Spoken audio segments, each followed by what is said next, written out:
Bonjour à tous, très heureux de vous retrouver pour le 6e épisode de la saison d'Overtime NHL. Et j'ai un Stéphane souriant à côté de moi. Steph, ça fait plaisir de te retrouver. Tu étais presque en vacances cette semaine, hein? Il n'y avait pas de studio en raison de la CHL. Mais j'ai été dans les patinoires. Quand même, un gars qui n'arrête jamais. Je suis allé voir des matchs de Junior Elite cette semaine, intéressant. On y reviendra. Dis-moi pas là-dessus, parce que je vais t'en parler pendant 10 minutes. Dis-moi pas que tu fais du dépistage pour les M20, là. Oh non, je travaille pas pour la Ligue suisse, je vous rassure. Non, mais il y en aurait besoin d'un bon dépisteur, les M20. Parce que les M20, c'était compliqué. On aura la chance. De ce que j'ai vu cette semaine. Non, on aura la chance d'en reparler quand même des M20, surtout du mondial M20, parce qu'on n'a pas eu la chance d'en reparler ensemble depuis que le tournoi s'est joué donc entre Noël et Jour de l'An. On va parler également ce soir avec notre collègue Laurent Antonioli qui a fait un petit voyage du côté des États-Unis et du Canada. Il est allé plus particulièrement à Washington et à Québec. Donc, voyage NHL et LHJMQ pour lui. On va le retrouver dans quelques instants. On va également dresser notre bilan de mi-saison dans la Ligue nationale de hockey. Toutes les équipes là, qui ont joué plus de 41 matchs. Évidemment, 82 le total d'une saison régulière en NHL. Donc, on va dresser un peu le portrait là, de nos favoris dans la course aux différents trophées. Donc, ce sera à suivre un peu plus tard. Je vous rappelle évidemment que vous pouvez nous poser vos questions tout au long de l'émission sur le chat et également que cette émission sera disponible en rediffusion sur Facebook, sur YouTube, Apple Podcasts, SoundCloud, Spotify. Voilà, c'était difficile, moi, mais je te laisse faire parce que n'oubliez pas de vous abonner justement à nos différentes plateformes pour ne rien manquer. Bon, Stéphane, j'en ai parlé, on va l'accueillir. C'est Laurent Antonioli. Salut, Laurent. Bonsoir, messieurs. Laurent, j'en ai un peu parlé dans l'émission, mais tu es allé passer un temps des fêtes plutôt agréable. Je dois dire que j'étais jaloux parce que tu m'envoyais des vidéos, tu m'envoyais des photos. J'étais un peu jaloux de ton voyage. Tu es allé à Washington, dans la capitale américaine, pour assister à certains matchs de NHL. Ensuite, tu es allé dans la belle province au Québec, manger de la poutine certainement. Et encore une fois, assister à du hockey junior cette fois. Je veux que tu nous racontes un peu parce que tu as eu la chance durant ton voyage, de vivre un moment historique de la NHL. Oui, forcément. Le jour où Ovechkin a réussi à battre le record de Gordie Howe, maintenant deuxième de la Ligue nationale en matière de buts. Il était à 803 ce soir-là. Il a encore eu le temps depuis de l'améliorer. Mais c'est vrai que ce soir-là, ça a été quelque chose d'assez exceptionnel. Pour être très franc avec vous, il était sur 3 matchs de suite sans le moindre but. Il avait battu les 800 à Ottawa. Depuis 3 matchs de suite, il était sans le moindre but depuis le retour de l'équipe à Washington. Et avec le chef de presse, on s'était dit, voilà, s'il ne marque pas ce soir, il y aura un peu moins de médias qui vont s'occuper de lui. Tu vas pouvoir lui poser 2-3 questions. J'étais OK. Du coup, j'espérais qu'il ne marque pas. Mais au moment où il est parti à la chasse du record, je me suis dit, la soirée était terminée pour moi et c'est ce qui s'est passé. Après, dans le vestiaire, c'était la folie entre les médias nord-américains, surtout qui couvrent les capitales de Washington, et ensuite les médias russes, parce que forcément, il y a des gens qui sont russes et qui suivent Washington pour Ovechkin. Et ensuite, il a pris la parole avec les Russes. Il a d'abord fait les Américains. Ensuite, il a fait avec les Russes. Il a aussi posé, vous avez toujours vu ces fameuses photos avec le puck pour avoir battu le record. Il a posé avec ses enfants. Il est rentré dans le vestiaire avec ses enfants. Et après, j'ai une anecdote aussi supplémentaire sur Ovechkin qui est très intéressante sur notamment sa relation qu'il avait à ce moment-là avec les Russes. Steph, quand même, Ovechkin, il est rendu à 810 buts maintenant. Il a l'air 894 le record. Ouais. Il a l'air physiquement, il a l'air d'avoir 50 ans, mais exactement ce que j'allais dire. Il joue comme un gars de 25. Ouais, bon, ça sert. Ouais. À un moment donné, il y aura l'année où ça va commencer à descendre pour lui, mais je pense qu'il va jouer jusqu'à temps qu'il batte le record, à mon avis. Ça va être peut-être une motivation pour lui de continuer à jouer. Puis à chaque fois qu'il marque, on dirait que c'est son premier. Moi, je trouve ça extraordinaire. À chaque fois qu'il marque un but, on dirait que c'est le premier qui marque. Il fait ça comme si c'était... je trouve ça incroyable. Mais Laurent, tu parlais du record de Gordie Howe. Tu l'as vu jouer, Gordie Howe, toi? Moi, je l'ai vu jouer. Est-ce que tu l'as vu jouer? Non, je l'ai pas. Moi, oui. Je sais pas. Moi, je l'ai vu. Moi, je l'ai vu. Oh, je vais peut-être pas m'en vanter, mais... Ce qui était fou, Steph et Joe, c'est que dans l'enceinte, dans l'aréna, on avait presque plus l'impression que les gens étaient venus pour qu'ils battent que le record que pour que Washington gagne un match. Oui, c'est-à-dire qu'au moment où il y avait un jeu de puissance, au moment où il y avait la possibilité, après un dégagement refusé, le public appelait Ovechkin sur la glace. Vous le savez, lorsqu'on on travaille, notamment pour MySport, lors des matchs de NHL, vous avez ces fameux sites internet qui vous donnent les lignes pour chaque franchise. Et il y a notamment les blogs des powerplay. Et si vous regardez ce fameux site qui donne ces lignes-là, sur chaque powerplay, il y a des noms différents. Et moi, je peux vous le dire, le powerplay de Washington, le premier, il est avec Ovechkin, le deuxième, il est avec Ovechkin. Il fait les 2 minutes à chaque fois. Il ne sort jamais de la glace. Donc forcément, ça aide aussi pour marquer plus de buts. Ah, ben oui. Mais est-ce qu'il joue en powerplay parce qu'il est un bon marqueur ou il est un bon marqueur parce qu'il joue en powerplay? C'est ça, c'est toujours ça la grande question. Il y a un peu des deux. Et puis, l'anecdote finale sur Ovechkin lorsqu'il était avec les Russes, c'est qu'il a enlevé son maillot. Et quand il a enlevé son maillot, il avait un plastron qui devait avoir environ 20 ou 30 ans d'âge. De l'époque de Guardiao. Peut-être. Il tenait par des bouts de ficelle. Et j'ai trouvé ça, on dit, assez magique. C'est-à-dire que malgré l'argent qu'il gagne, malgré le fait d'être une franchise qui pourrait lui en fournir un neuf chaque saison, il garde ce vieux plastron qu'il a lors de chaque match. Et ça, c'est très intéressant. Je n'ai pas eu le temps de refaire les recherches parce que vous savez que je n'ai pas de mémoire. Il a un badge au milieu du plastron. C'est marqué en mémoire de. Et il y a le logo de ce fameux club russe dont l'équipe est tombée en avion et est décédée. Et donc, c'est-à-dire que lors de chaque match, il joue avec ce badge en mémoire de cette équipe russe qui est donc décédée en avion. C'était le locomotive de Yaroslavl, si je ne me trompe pas. Tragique accident, non, mais tu parles de son équipement. Tu dis qu'il pourrait en avoir un nouveau chaque année. Il pourrait en avoir un nouveau chaque période. C'est pas une question d'argent. Je pense qu'il est payé pour les mettre même. Donc, ce serait même payant. Bon, évidemment, le plastron, on ne le voit pas, mais tout ce qui est équipement extérieur, il touche des sommes astronomiques, évidemment. C'est pas une question de prix, mais c'est une question de confort. On serait étonné. Dans notre équipement de hockey, quand on joue au hockey, on est bien dans notre vieux stock. Et puis, on n'aime pas changer parce que c'est comme voilà. Donc, les joueurs sont aussi. Des coudières et puis les épaulières, c'est ce qui dure le plus longtemps en général. J'ai pas pu vérifier pour la coquille. Je suis désolé. J'espère pour lui qu'elle ne date pas de l'époque Gordy. Je serais étonné des fois de voir l'état. C'est pas McDavid qui avait il n'y a pas eu une photo de McDavid sur les réseaux sociaux qu'il n'a pas changé de paire de chaussettes depuis je sais pas combien de temps. Là. C'est percé, les doigts, il y a tous les orteils qui sortent de ses chaussettes et tout. Là. Je sais pas si c'était une farce, mais je pense il les envoie pour coudre à sa mère, comme on faisait à l'époque. Mais non, mais il change. Voilà. Écoute, si c'est ça le secret, j'en veux une paire. Mais. Un autre élément intéressant aussi, durant les 4 matchs que j'ai vus, ils ont joué contre Détroit. Et Détroit, vous le savez, c'était le club de Gordie Howe. Et Washington avait tout fait pour que ça soit ce soir-là que Ovechkin batte le record. Washington avait invité toute la famille de Gordie Howe au match. On les a vus dans les loges et tout. Et vraiment, on sentait qu'ils auraient voulu que ça soit vraiment ce soir-là, que Ovechkin batte le record. Ça n'a pas été le cas. C'était le match d'après. La preuve que c'est. La franchise joue là-dessus aussi. La preuve que c'est pas arrangé.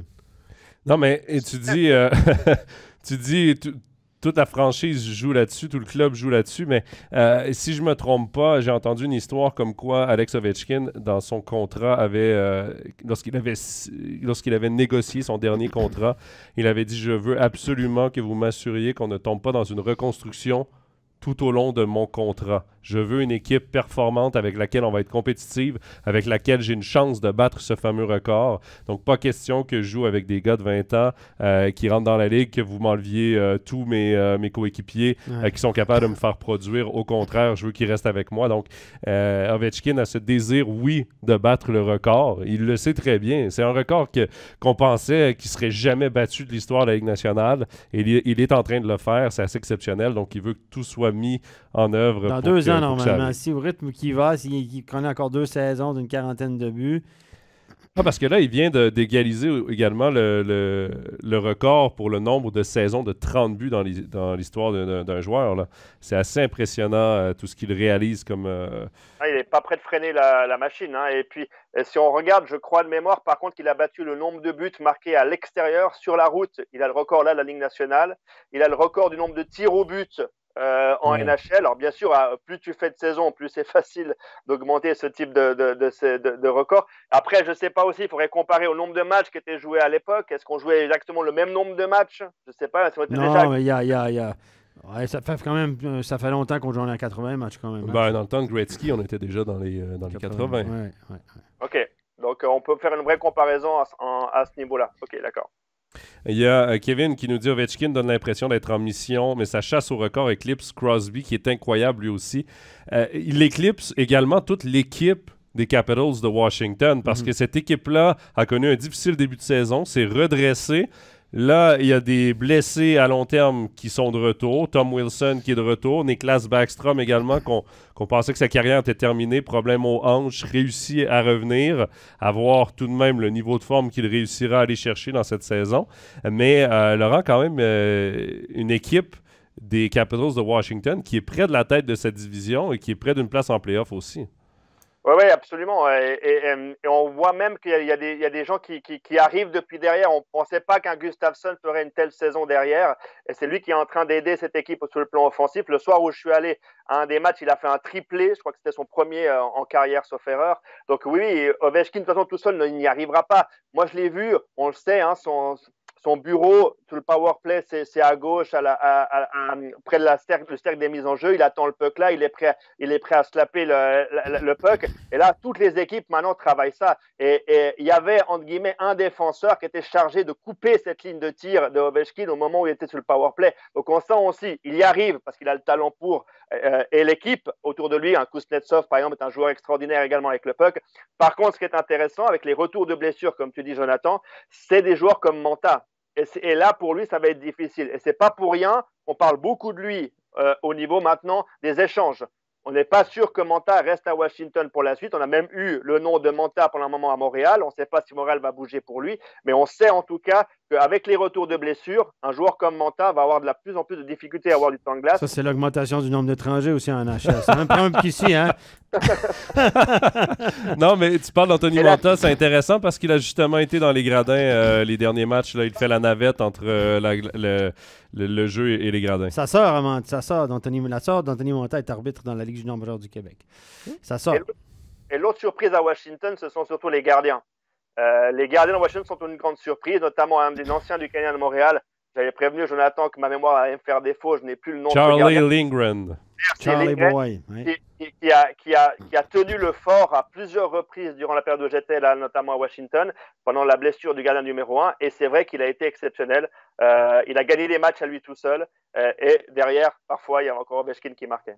Ouais, et puis le premier gardien, c'est Darcy Kemper là-bas. C'était un peu un point d'interrogation, parce que oui, c'est le gardien qui avait gagné la Coupe Stanley, mais reste qu'il avait une machine de hockey devant lui. Et là, de se retrouver dans un marché comme Washington, qui est sur la fin de la fenêtre, disons-le comme ça, même si c'est une équipe encore compétitive, c'est plus non plus la machine qui terminait premier du classement général année après année, qui a remporté une Coupe Stanley. On est un petit peu loin de ces années-là, même si on reste avec le même noyau vieillissant. Mais Darcy Kemper qui fait quand même plutôt pas mal. Laurent, on a parlé des Capitals. Tu as également eu la chance de voir 4 adversaires. Tu en as parlé, les Red Wings de Détroit et Pius Suter, également Denis Malgin. Tu t'es d'ailleurs entretenu avec les deux joueurs. D'ailleurs, des entrevues qu'on peut voir sur le site internet de MySports, également sur nos réseaux sociaux. Ils ont été publiés là, un peu avant le Nouvel An. Parle-nous un peu de ces rencontres avec ces deux joueurs. Ouais, alors, il faut déjà se rendre compte comment ça fonctionne la NHL. C'est-à-dire que lorsque vous arrivez le matin pour l'entraînement du matin d'une équipe qui est visiteuse, elle s'entraîne toujours dans la patinoire où va avoir lieu le match. Donc à ce moment-là, moi, je suis allé voir le chef de presse de Détroit et je lui ai demandé si je pouvais rencontrer ces joueurs-là. Si je prends le cas de Pius Suter, il n'était pas sur la glace le matin même, ce qui arrive souvent. Le matin, c'est plutôt ceux qui ne vont pas jouer. Mais par contre, on s'est arrangé. On a dit, OK, tu peux le faire, Pius Suter, après le match. Forcément, le problème qu'on a dans ces moments-là, ce sont des équipes visiteuses, donc ils ont très peu de temps. Dès que le match est terminé, dès que le vestiaire est ouvert à la presse, il est quasi vide. Tout a été rangé, c'est dans les sacs, ça part déjà dans le bus, donc on a très peu de temps. Donc il a fallu faire très vite. Et là, vous pourrez voir l'interview que j'ai faite de Pius Suter. Ce qui est très intéressant avec lui, c'est l'image qu'on a de lui en Suisse. C'est un joueur très offensif, qui était très important pour Zurich. Là, il est devenu un joueur comme un autre. Il est troisième bloc, il est quatrième bloc. on a parlé ensemble avec Jonathan avant l'émission, c'est la bonne expression pour lui, c'est le couteau suisse actuellement vraiment des Red Wings de Détroit. Et si la soirée est bonne, il va peut-être faire un point, mais comme il me le disait un peu en off, lui, son travail principal, c'est surtout pas prendre de but. Lorsqu'il est sur un 3e et 4e trio, c'est de ne pas prendre de but et si possible, être productif et mettre en avant quand même les capacités qu'il a à être bon devant le but. C'est la dernière année de son contrat à Pius Suter. Steph, je me pose la sérieuse question. Est-ce que, justement, en étant un couteau suisse comme ça, maintenant, en jouant un rôle différent, si il va réussir à dénicher un contrat peut-être à plus long terme que les 2 ans qu'il a eu avec les Red Wings, je doute fortement parce qu'il y a beaucoup de jeunes qui poussent. Ouais. Et cette saison, c'est 12 points en 40 matchs. Son record, c'était l'an passé avec 36 points en 82 matchs. J'ai l'impression que ça va être compliqué pour lui.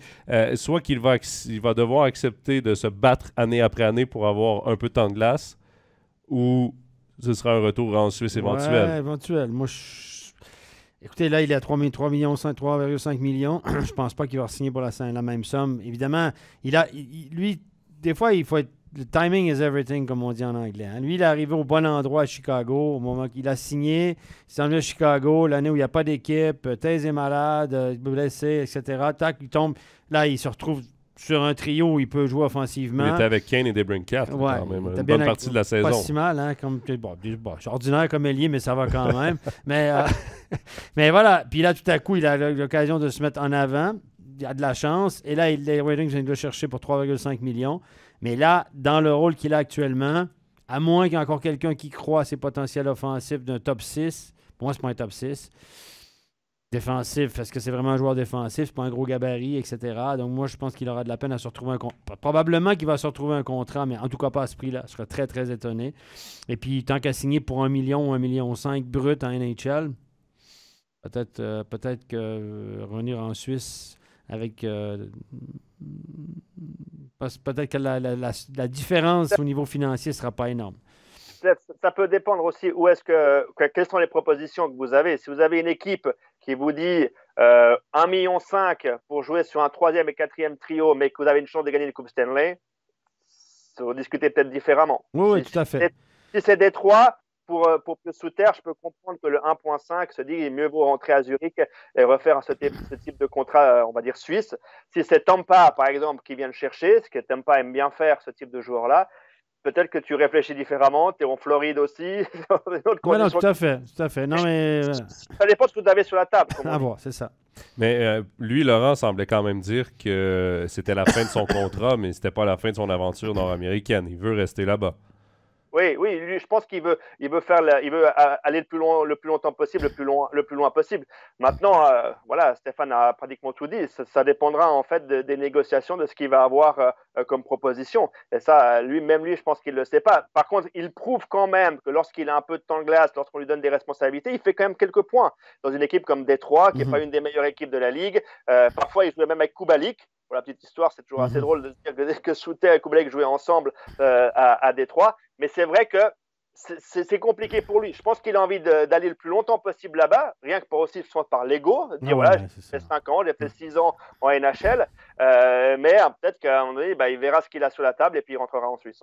Il reste qu'en Suisse, il sera attendu avec un très beau contrat. Avec les 6 étrangers, je suis pas sûr, les gars. Les équipes sont faites en juillet. Moi, je suis pas certain que va pas être si facile que ça. Je pense que Zurich sortira pas le gros argent pour Pius Suter. Sans aucun doute, je suis même pas inquiet. Meilleur pointeur de la Ligue, il faut le rappeler, en 2019-2020.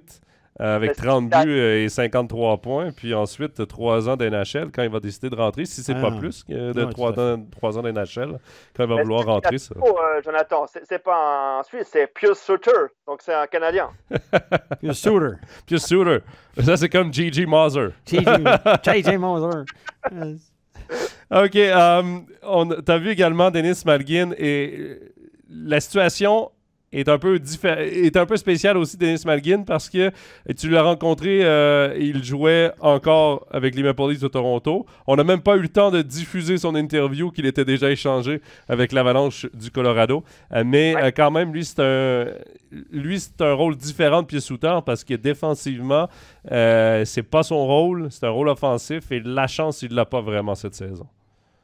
Non, c'est compliqué d'analyser la saison de Denis Malgin parce qu'il fait une très très bonne pré-saison avec les Toronto Maple Leafs. On lui donne beaucoup de temps de glace, il fait beaucoup de points. Donc il prouve que si on lui donne des bons joueurs à côté de lui, même en NHL, il peut être décisif. Mais on a déjà parlé de ça souvent avec Stéphane, ça peut être que sur un premier ou deuxième trio, Denis Malgin. Dès qu'on le déplace sur un troisième et quatrième, c'est plus compliqué. Et par la suite, c'est normal, hein, Toronto a fait ses vraies lignes offensives et il a été reculé. Et en troisième, c'était compliqué. Il a donc pour être très franc, je me suis demandé, moi, quand je serai à Washington, si Malgin, j'allais le voir sur la glace ou s'il allait être à côté de moi dans la tribune de presse. En l'occurrence, il était sur la glace, il était sur le deuxième trio parce qu'il y avait en plus des blessés à Toronto. Donc, on fait l'interview après le match et lui, il croit encore à Toronto. Et à ce moment-là, il ne sait pas qu'il va être échangé. Il faut bien comprendre que le modèle nord-américain, les joueurs ne sont jamais vraiment au courant au moment où il y a un échange qui va être fait.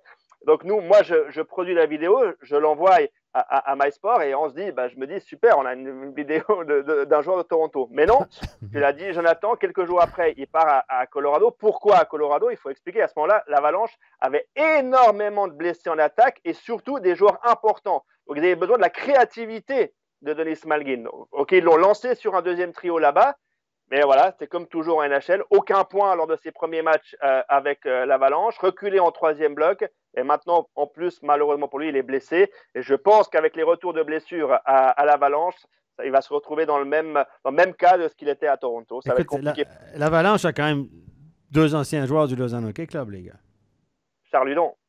Charles Hudon et Denis Malgin. Mais ils sont dans l'organisation les deux. Oui, mais je pense pas qu'ils se sont croisés avec l'Avalanche parce que Hudon a eu 1 ou 2 matchs cette saison avec l'Avalanche. Donc l'Avalanche recrute en Suisse, les gars. C'est ça qu'il faut vous dire, hein, la morale de l'histoire. Tu codes pour l'Avalanche en Suisse, alors il y a peut-être une place à prendre. Exact.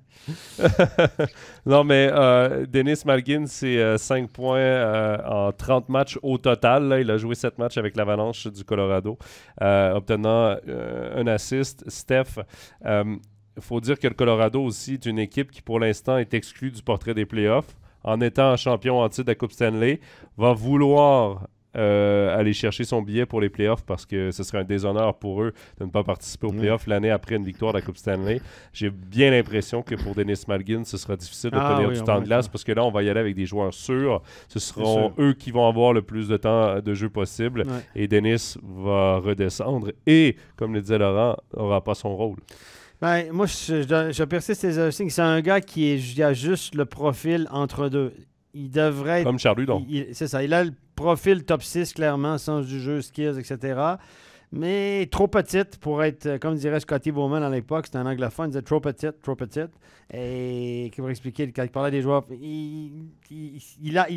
il y a trop de compétition sur le top 6 en NHL. Tu as les meilleurs joueurs au monde offensif, puis tu as des gars avec des gabarits gros comme ça, etc. Donc, c'est hyper compliqué. Et c'est un centre à la base, c'est pas vraiment un ailier. Donc, imaginez top 6 NHL dans les 2 premiers joueurs de centre de chaque équipe. Imaginez-vous le talent qu'il y a, la profondeur qu'il y a, la compétition qu'il y a. Et puis, dès que tu l'as dit, Laurent, dès que tu l'envoies sur un 3, sur un 4e trio, là, tu ne tires pas le meilleur de lui. C'est pas un gars c'est pas un shutdown player, c'est pas un gars pour empêcher l'autre équipe de marquer. Comme Pius Suter aussi, à mon avis. Je crois pas qu'on tire le meilleur parti d'un gars comme Pius Suter. Oui, c'est des gars qui ont un sens du jeu magnifique. Ils peuvent faire le job, mais c'est pas des spécialistes. C'est pas des Philippe Danault de ce monde, à mon avis. C'est un gars qui, malheureusement, il est entre deux, quoi, qui est construit, qui est fait pour l'Europe. On a vu le succès et toutes ses qualités en Europe. Il y a un autre élément qui est important, tu l'as dit un petit peu, c'est aussi l'aspect financier. Il faut dire la vérité. Les premiers et deuxièmes trios, ce sont des lignes qui coûtent cher à des franchises. Donc, on va plutôt donner la chance à ces joueurs-là qui vous coûtent très, très cher sur votre masse salariale. On va même leur laisser plusieurs matchs si ça roule pas avant d'aller mettre un Denis Malgin. Donc, pour Malgin, c'est compliqué parce qu'il faut en même temps être sur un 3e bloc offensif, essayer de faire des points et espérer qu'on lui laisse une petite chance sur un 2e bloc. Quand tu coûtes pas cher, t'es facile à tasser. Les gars, ils vont vous le dire, tous les agents vont vous le dire, les gars qui disent moi, je ne coûterai pas cher, je vais faire le Mr. Nice Guy, je vais signer un contrat à rabais, ils vont être gentils. Non, c'est pas comme ça que ça marche. Plus tu coûtes cher, plus ils investissent en toi, plus ils vont te donner la chance parce qu'ils doivent prouver leur investissement. Puis c'est la même chose en Europe, partout pareil. Si tu signes un rabais, c'est facile de dire, lui, de toute façon, il ne coûte pas cher. Là, les autres, on les a payés cher. Voilà. Mais c'est comme ça que ça fonctionne partout. Et les gens pensent qu'en signant rabais, on rend des services, puis on va nous... Non, ça marche pas comme ça. Moi, ce que j'aime chez lui, par contre, il faut quand même lui donner ce crédit-là, c'est qu'il y croit toujours. Il a déjà eu cette aventure-là une fois avec les Panthers. Il est allé une fois à Toronto, ça n'a pas marché. Il est venu en Suisse. Il était performant à Lausanne, il était performant à Zurich. Il a retenté l'aventure en NHL. Ça, je trouve de sa part, c'est remarquable. Il pourrait rester tranquille. Il sait qu'il part dans un championnat qui va être difficile pour lui. Il est conscient de son gabarit, il est conscient de ses qualités, il sait ce qu'il peut amener à une équipe, il connaît ses défauts. Et je trouve que de sa part, c'est en même temps très courageux de chaque fois y retourner et espérer y arriver. Einstein, il disait qu'il va faire la même chose en espérant faire chaque fois la même chose puis espérer un résultat différent, c'est de la folie. Et voilà, je pense qu'il aime mieux le hockey nord-américain. Écoutez, moi, il y a un paquet de joueurs comme ça qui sont dans la logique nord-américaine, qui ont des contacts. Quand tout le monde autour de toi, ils vivent la réalité nord-américaine, ben, la réalité européenne, elle est loin, même s'il a été élevé ici. Et ils sont dans cette espèce... Charles Hudon, la même chose. Charles Hudon, il aurait pu avoir des contrats en or en Suisse. Il y a eu une belle fin de saison à Lausanne, etc. Non. Il préfère aller faire le peddler encore en AHL, NHL, avec ta famille à gauche, pas à droite, etc. Je trouve ça, moi aussi, je sais pas si c'est remarquable ou c'est de la folie, tout simplement. Je sais pas. En tout cas, il n'aura pas de regret, lui. Il n'aura aucun regret lorsqu'il reviendra, entre guillemets, faire encore de beaux contrats en Suisse. Je ne sais pas s'il revient, il est automatiquement à Zurich. Je ne connais pas bien ce règlement-là. Je ne sais pas s'il est encore sous contrat avec Zurich. Peut-être que vous le savez, vous. Mais en tout cas, ce qui est certain, c'est comme pour un pieu sous terre, le jour où il revient en Suisse, on ne se fait pas trop de soucis pour lui. Je ne connais pas les détails de son contrat, mais si je me trompe pas, il est encore sous contrat avec Zurich. Donc, ce serait la même chose que Hoffman, qui reviendrait directement à son contrat de départ. Là. Je sais pas pour combien d'années. Honnêtement, je ne sais pas s'il a signé pour combien d'années, mais s'il part plusieurs années, puis de toute façon, la date est passée à Zurich, c'est on va pas se mentir. S'il revient en Suisse et qu'il n'est pas sous contrat avec Zurich, il ira à Berne, il ira à Lugano, il ira à Zug. Il aura de toute façon des places. Lugano, arrêtez avec ça, les gars. Moi, je pense que Lugano, tout le monde marche. Je voyais des trucs sur Twitter l'autre jour, des gens qui mettaient Lugano dans les gros budgets de la Ligue. C'est fini, ça. C'est fini. Je vous dis, Mantegazza, il a mis un hola, tout ça. Il y a un maximum. Lugano est de loin pas dans les gros budgets de la Ligue. Il faut monter Fribourg, il faut monter Genève dans les gros budgets de la Ligue, les gars. Je vous le dis big time. Les gens n'aiment pas entendre ça là, parce que c'est toujours plus noble d'être un petit budget. Nous, on a un petit budget. Lugano ne fait pas plus partie, à mon avis, du portrait des plus gros budgets. Loin de là, à mon sens. Rassure-moi, ils sont quand même pas en dessous d'Ambry. Pas encore. Non, mais je peux vous dire que c'est compliqué de recruter les joueurs pour aller jouer au Tessin maintenant.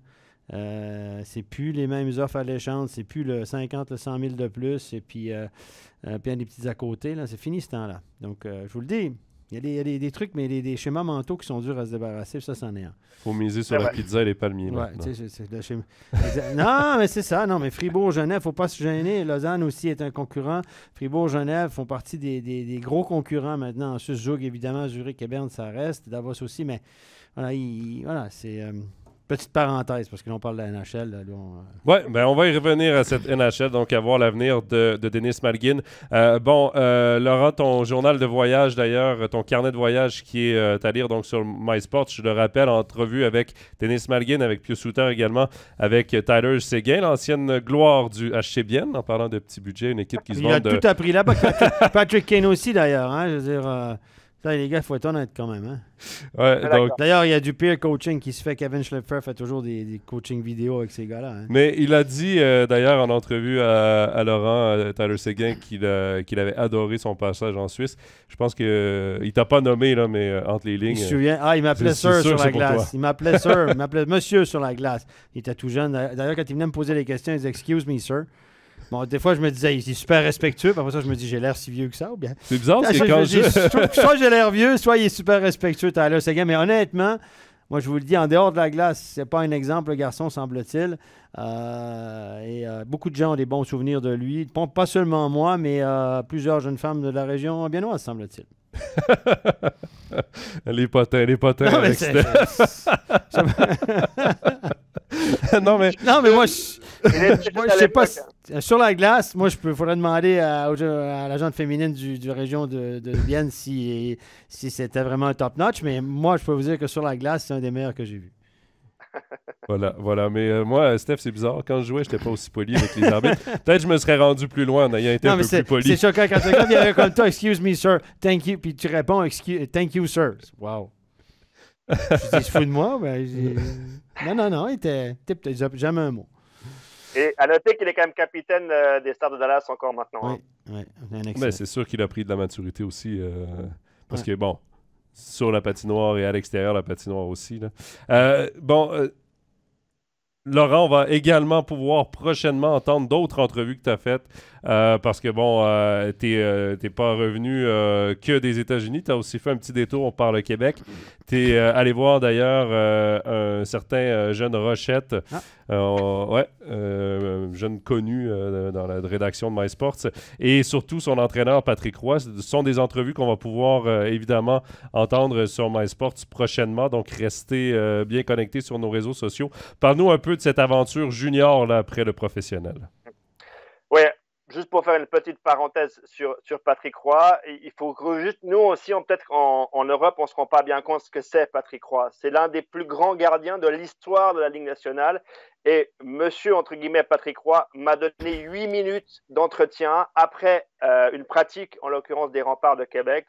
On va sans doute la découper en deux, c'est ce qu'on avait décidé avec Jonathan. Une où on parle un peu plus de Théo Rochette, pardon, et un peu plus de la carrière, notamment de Patrick Roy. Et c'est celle-là qui est, je pense, le plus intéressante de l'entendre sur ce qu'il a vécu, notamment d'être à Montréal, ensuite d'aller à l'Avalanche, de gagner des Coupes Stanley. Franchement, moi, j'ai adoré. Je ne sais pas si Jonathan, tu as déjà travaillé sur l'interview, c'était le but de ces derniers jours. Mais ce que dit vraiment Patrick Roy sur sa carrière est pour moi le plus intéressant.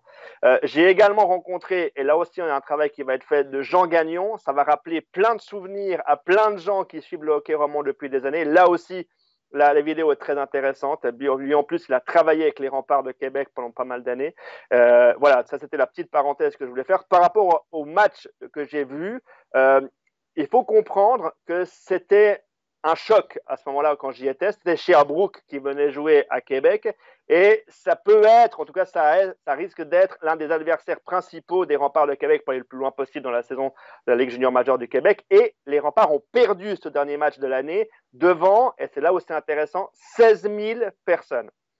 Il faut bien comprendre que ça représente un championnat de gens qui ont entre 16, pour éventuellement les plus jeunes, ça peut arriver, à 20 ans. Donc c'est comme si ici on allait voir ce qu'a été allé voir cette semaine Stéphane, c'est-à-dire des matchs de gens qu'on appelait à l'époque les juniors élites, qu'on appelle maintenant le championnat des M20. Et pour la petite histoire, j'ai regardé le match entre Lausanne et Lugano qui a eu lieu cette semaine. Le site de la Ligue donne 45 personnes présentes au match. Bien compté, parce que j'y étais, moi. Je pense qu'il y a 45, ils ont fait 3 fois 15, ils ont compté une fois par période. Est-ce qu'ils comptent les parents aussi et le staff de l'équipe? Oui, puis qu'ils comptent les deux équipes. Non, mais c'est... Puis hier, je vais vous le dire, j'étais à Fribourg hier soir, et puis, Laurent est tombé. Laurent, tu respiras. Ça va, Laurent? Pour ceux qui nous... On continue ce qu'on disait sur les M20, U20 élites. Moi, c'est des anciennement juniors élites. C'était hier, je suis allé à Fribourg, c'était encore pire. Je pense qu'on était 20. Je dis, c'est un match en semaine. C'est essentiellement les parents et les copains et copines qui vont voir ça. Puis là, évidemment, un match en semaine contre Lugano à Lausanne. Évidemment, les Luganais ne se déplacent pas. Hier, c'était Cloton qui était à Fribourg. Les parents de Cloton se débarrassent. Mais hier, c'était d'une tristesse. J'étais à l'échauffement d'avant-match parce que je suis arrivé tôt au match. Est-ce qu'on va reconnecter Laurent? Oui. Je suis arrivé à l'échauffement d'avant-match. J'étais seul. C'est bon, je pense que les spectateurs n'entendent pas. Voilà. Petite musique. Là, Laurent, de se reconnecter. Bon. Là. T'es recoiffé, Laurent, parce que t'as pris une sacrée... C'est mon côté italien, je parle trop avec les mains, désolé. Moi, je disais que j'ai effectivement 45 spectateurs, c'est exactement ça. J'y étais mardi à Lausanne, et puis hier, j'étais à Fribourg, je pense qu'on était une vingtaine. D'une tristesse, mais j'étais tout seul à l'échauffement pour le match des U20. J'étais tout seul, jusqu'à 8h moins 1. Je me suis dit, merde, les portes sont restées fermées, parce que moi, je suis passé par en bas, par les vestiaires. Et puis, je dis, est-ce que les gens sont... J'étais 8h moins 1, la roll-ball, les équipes rentraient sur la glace, j'étais tout seul. Tout à coup, les parents sont arrivés gentiment. Puis voilà. Donc, c'est d'une tristesse. Donc, comparaison incomparable au niveau de l'engouement, évidemment. Tu disais 16 000 personnes. Oui, et en plus, il faut comprendre une chose qui est très importante, c'est que au niveau du Québec, c'est aussi, on va dire, l'amphithéâtre le plus grand de la Ligue junior majeure du Québec. Vous n'avez pas toutes les amphithéâtres qui ont 16 000 personnes. On est plutôt entre 2005 et 4 000. Hein. Tu me dis si je me trompe, Stéphane, en Ouais, ça, général, ou peut-être 6 8 000, 000, 6, 7, on 8 va 000, dire. ouais. Ouais. Voilà, c'est ça. Et là, c'était le dernier match. Et pour avoir fait la conférence de presse d'après-match de Patrick Roy, il n'était pas seulement déçu d'avoir perdu, il était surtout déçu d'avoir perdu devant 16 000 personnes. Parce que pour eux, c'est très important en matière, je ne vais pas dire marketing, mais au niveau de la publicité qu'ils étaient en train de se faire, même si c'est bien sûr généralement plein, on va dire de 10 000 personnes, ils auraient voulu marquer le coup vraiment devant ce chiffre-là de 16 000. Bon, ils en ont perdu 5 ou 6 cette année, donc c'est pas. Ils n'ont pas perdu beaucoup en 41 Ouais. matchs. Je pense qu'ils ont Ouais, mais sauf Patrick 5 Roy, ou 6 en temps il en réglementaire. perdrait un par saison, Ah, puis il serait mais frustré il est quand mauvais même. Hein. perdant. Il est très mauvais perdant, évidemment. Bon, c'est son côté où cette année, vraiment, ils ont mis le paquet, évidemment, pour aller gagner le championnat. Et lui, c'est probablement sa dernière année de coaching, en tout cas dans la Ligue junior majeure du Québec. Donc, il veut aller jusqu'au bout. Effectivement, ben, 16 000, tu veux gagner, mais voilà, tu ne contrôles pas ça. Sherbrooke est quand même une très, très bonne équipe, là. Et puis, mais l'engouement, la moyenne, c'est à peu près 10 000 par match que les gens se situent là, un petit C'est peu, ça. à peu près. Les petites foules, c'est en semaine 7-8 000, puis tu as 12 000 le week-end, ça dépend. Donc, régulièrement 9-10, des fois 11, ça c'est régulier. 16, c'était le 31 décembre à 14 h l'après-midi. J'y étais pas, hein, mais on s'est parlé, Laurent, évidemment, ma femme y était. Donc, mais puis c'est une mini NHL. Hein, l'organisation autour et tout, tu as pu voir un peu Ah, comment c'est c'était. sûr que au niveau du chef de presse ou de la chef de presse, en l'occurrence, puisque c'est une chef de presse au Rempart de Québec, c'est une personne qui connaît très bien ce rôle-là, puisqu'elle le faisait. Avec Ça, les c'est toi qui Nordiques. me l'as expliqué. Ce rôle déjà lors des Nordiques de Québec, Ouais. ça aussi, c'est un élément qui revient régulièrement lorsqu'on est à Québec. Les gens en parlent, ils rêvent toujours du retour des remparts. Même les médias avaient relancé un petit peu l'idée, mais qui finalement sans doute ne se fera pas, en tout cas pas tout de suite, même si on peut là aussi ne pas toujours tout comprendre comment fonctionne la NHL. Là, Stéphane l'a déjà très souvent expliqué sur ce Overtime NHL, de comprendre qu'il y a des franchises qui perdent beaucoup d'argent en NHL, mais qui sont toujours là. On pense aux Panthers de la Floride, on pense aux Coyotes de l'Arizona, et alors qu'on irait chercher une franchise comme les Nordiques, par exemple, ou les Remparts de Québec en NHL, on sait qu'on n'aurait pas les mêmes problèmes financiers. Mais ça, je ne sais pas pourquoi la C'est NHL le marketing, continue c'est parce de... que le Droit marketing, télé. c'est les droits Droit télé, télé. marketing. Québec, pour les Américains, Québec, c'est une ville à peu près avec l'agglomération 800 000, 1 million d'habitants. C'est comme Zurich à peu près, ou voilà. Mais pour l'Amérique du Nord, c'est un tout petit marché. Mais puis le marché, parenthèse, si on va chercher les Nordiques, on va scinder en deux un marché qui existe déjà. Il n'y aura pas plus de gens qui vont suivre le hockey au Québec parce que les Nordiques arrivent. Ils suivent déjà les Canadiens de toute façon. Donc, on va juste séparer en deux marchés existants. Donc, pour la NHL, pour Batman, ce n'est pas l'acquisition d'un nouveau marché, des nouveaux téléspectateurs. Il n'y a aucun intérêt. Vous allez me dire, c'était un peu comme ça à Winnipeg aussi. Winnipeg, mais ils ont une franchise. Donc, Ottawa, c'est un petit peu comme ça. Parce ça que restera quand même mieux. Oui, mais Stéphane, ça restera quand même mieux financièrement que les Coyotes de l'Arizona ou que oui. les Panthers de la Oui, Floride. la franchise même, il faut voir l'intérêt télévisuel aussi, la couverture du marché, l'intérêt de la publicité, les compagnies de télévision, ceux qui retransmettent, qui ont les droits télé, eux, ils préfèrent avoir du marché en Arizona que du marché à Québec, parce que quand tu vends la pub, c'est beaucoup plus favorable de dire, ben, on a aussi l'équipe en Arizona, on a téléspectateurs en Arizona qu'à Québec. Donc, il faut voir le calcul global. Gary Bettman est loin d'être un con, et puis je pense que lui, ce qu'il regarde, c'est la ligne en bas. Et puis, je pense que s'il garde l'Arizona, même si cette franchise-là lui coûte de l'argent dans la péréquation financière, puis elle perd de l'argent, puis elle joue devant 1000 personnes dans une petite patinoire, ben, probablement qu'il y trouve son compte, parce que sinon, voilà, c'est de la folie. Mais il faut dire qu'à Québec aussi, pour revenir à Québec, c'est une patinoire qui a été construite pour la NHL. Donc, dans le but d'avoir, on a même nommé un ministre des Nordiques pour aller faire du lobbying auprès de la NHL pour ramener une équipe. Le maire de Québec, ça a coûté un édifice qui a coûté 400 millions de dollars, qui a tous les standards NHL, des loges corporatives qui peut accueillir 18 000, un peu plus de 18 000 spectateurs quand c'est plein. Et on attend que le hockey, et du jour au lendemain, l'infrastructure est prête à Québec à des gens qui ont l'expérience, comme Mme Bouchard. Tu parles de la chef de presse, Mme Bouchard, qui est une femme extraordinaire, assez âgée, une soixantaine d'années, mais qui est d'une disponibilité, etc. Elle, demain matin, la NHL arrive, elle est prête avec son équipe. Au point de vue du marketing, tu as vu un peu le marketing aussi des Remparts de Québec. C'est une entreprise en Ça soi. m'a coûté cher d'ailleurs. Pardon? Ça m'a coûté cher d'ailleurs. Ah oui, je pense bien, oui. Et puis voilà, donc il faut dire que l'équipe des Remparts appartient à Vidéotron. C'est l'équivalent un peu de Sunrise au Québec, qui possède aussi le Journal de Montréal, le Journal de Québec. C'est une grosse entreprise. Il y a le naming du centre Vidéotron aussi. Donc, les Remparts, c'est une machine rentable, il faut le dire, dans la Ligue junior majeure. Pas toutes les franchises aussi de la Ligue junior majeure du Québec sont rentables, mais le Québec, c'est une équipe qui est rentable, très rentable. Au niveau de Mme Bouchard, ce qui est aussi intéressant, c'est comment justement les médias sont traités par elle. Certains clubs, les Maniques notamment, pourraient en prendre de la graine. Ce qui était aussi intéressant lors de ce match-là, c'est que quand j'étais au match, à ma gauche, j'avais un scout des Flames de Calgary. À ma droite, un des Canucks de Vancouver. Et un peu plus loin, il y avait encore un des Rangers de New York. C'est aussi ce qui est la particularité de la Ligue junior majeure du Québec, c'est qu'il y a beaucoup, beaucoup de scouts. Il y avait même un certain Gélina, si vous vous rappelez, qui travaille pour les Flames de Calgary, qui a joué en Suisse, pendant un petit moment du côté de Morges et de Lugano, donc à qui j'ai pu discuter d'ailleurs.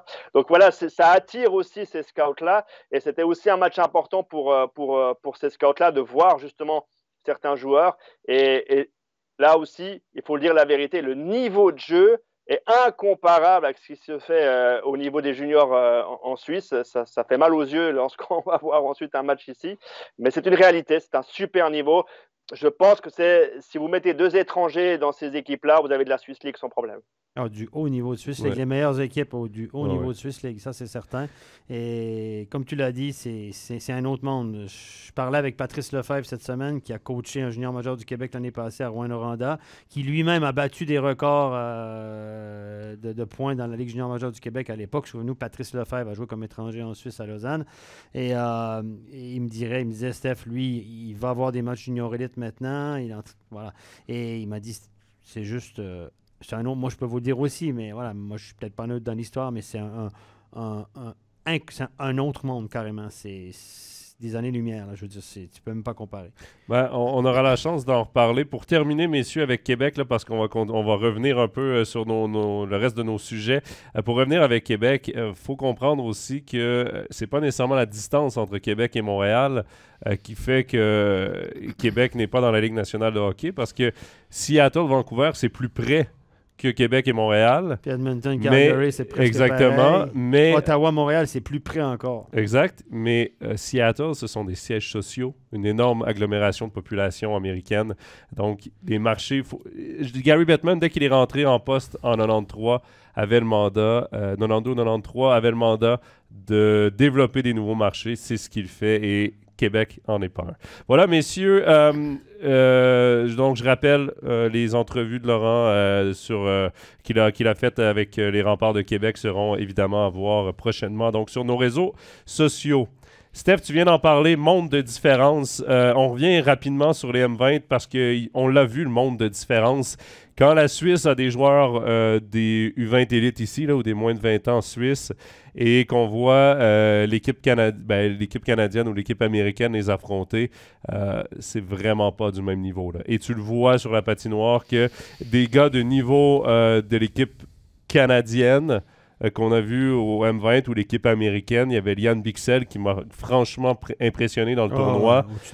Qu'on voit que c'est un choix de première ronde NHL avec raison, un gros défenseur mobile, un très bon coup de patin. Évidemment, il reste à prendre la maturité et à s'adapter au jeu nord-américain pour lui, mais c'est un bel espoir pour les Stars de Dallas. Par contre, le reste de l'équipe, quand tu affrontes les Américains, les Canadiens qui sont des futures vedettes NHL, c'est pas le même. Il faut voir que, par exemple, l'équipe canadienne, en gros, c'est les meilleurs joueurs qui jouent dans les juniors majeurs canadiens, dans la LC, Ligue canadienne de hockey, donc les 3 Ligues juniors majeures dans l'Ouest, en Ontario, au Québec. Donc, c'est un pick-up, les meilleurs, puis encore, on pourrait en avoir des meilleurs, ceux qui jouent déjà en NHL qu'on ne peut pas avoir. Donc, on prend les meilleurs des circuits juniors canadiens, puis on en fait une équipe. Puis aux États-Unis, on prend les meilleurs du programme américain, NCAA, etc. Et l'équipe suisse, à mon avis, pour situer les gens, l'équipe suisse si on prenait l'équipe suisse et on la faisait jouer en junior au Canada, ça serait une équipe très moyenne. Donc, ça vous donne une idée, là. L'équipe suisse, ça serait une équipe moyenne de junior majeur, voire faible dans certains moments, je pense, sous certains aspects.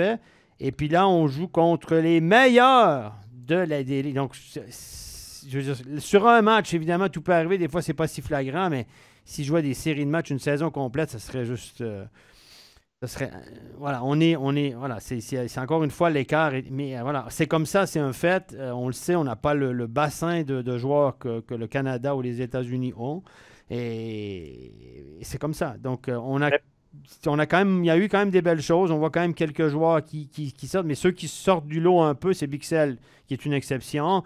Et on a vu aussi les Canonica, Biasca, Louis Robin qui étaient les fines gâchettes là, de cette équipe-là.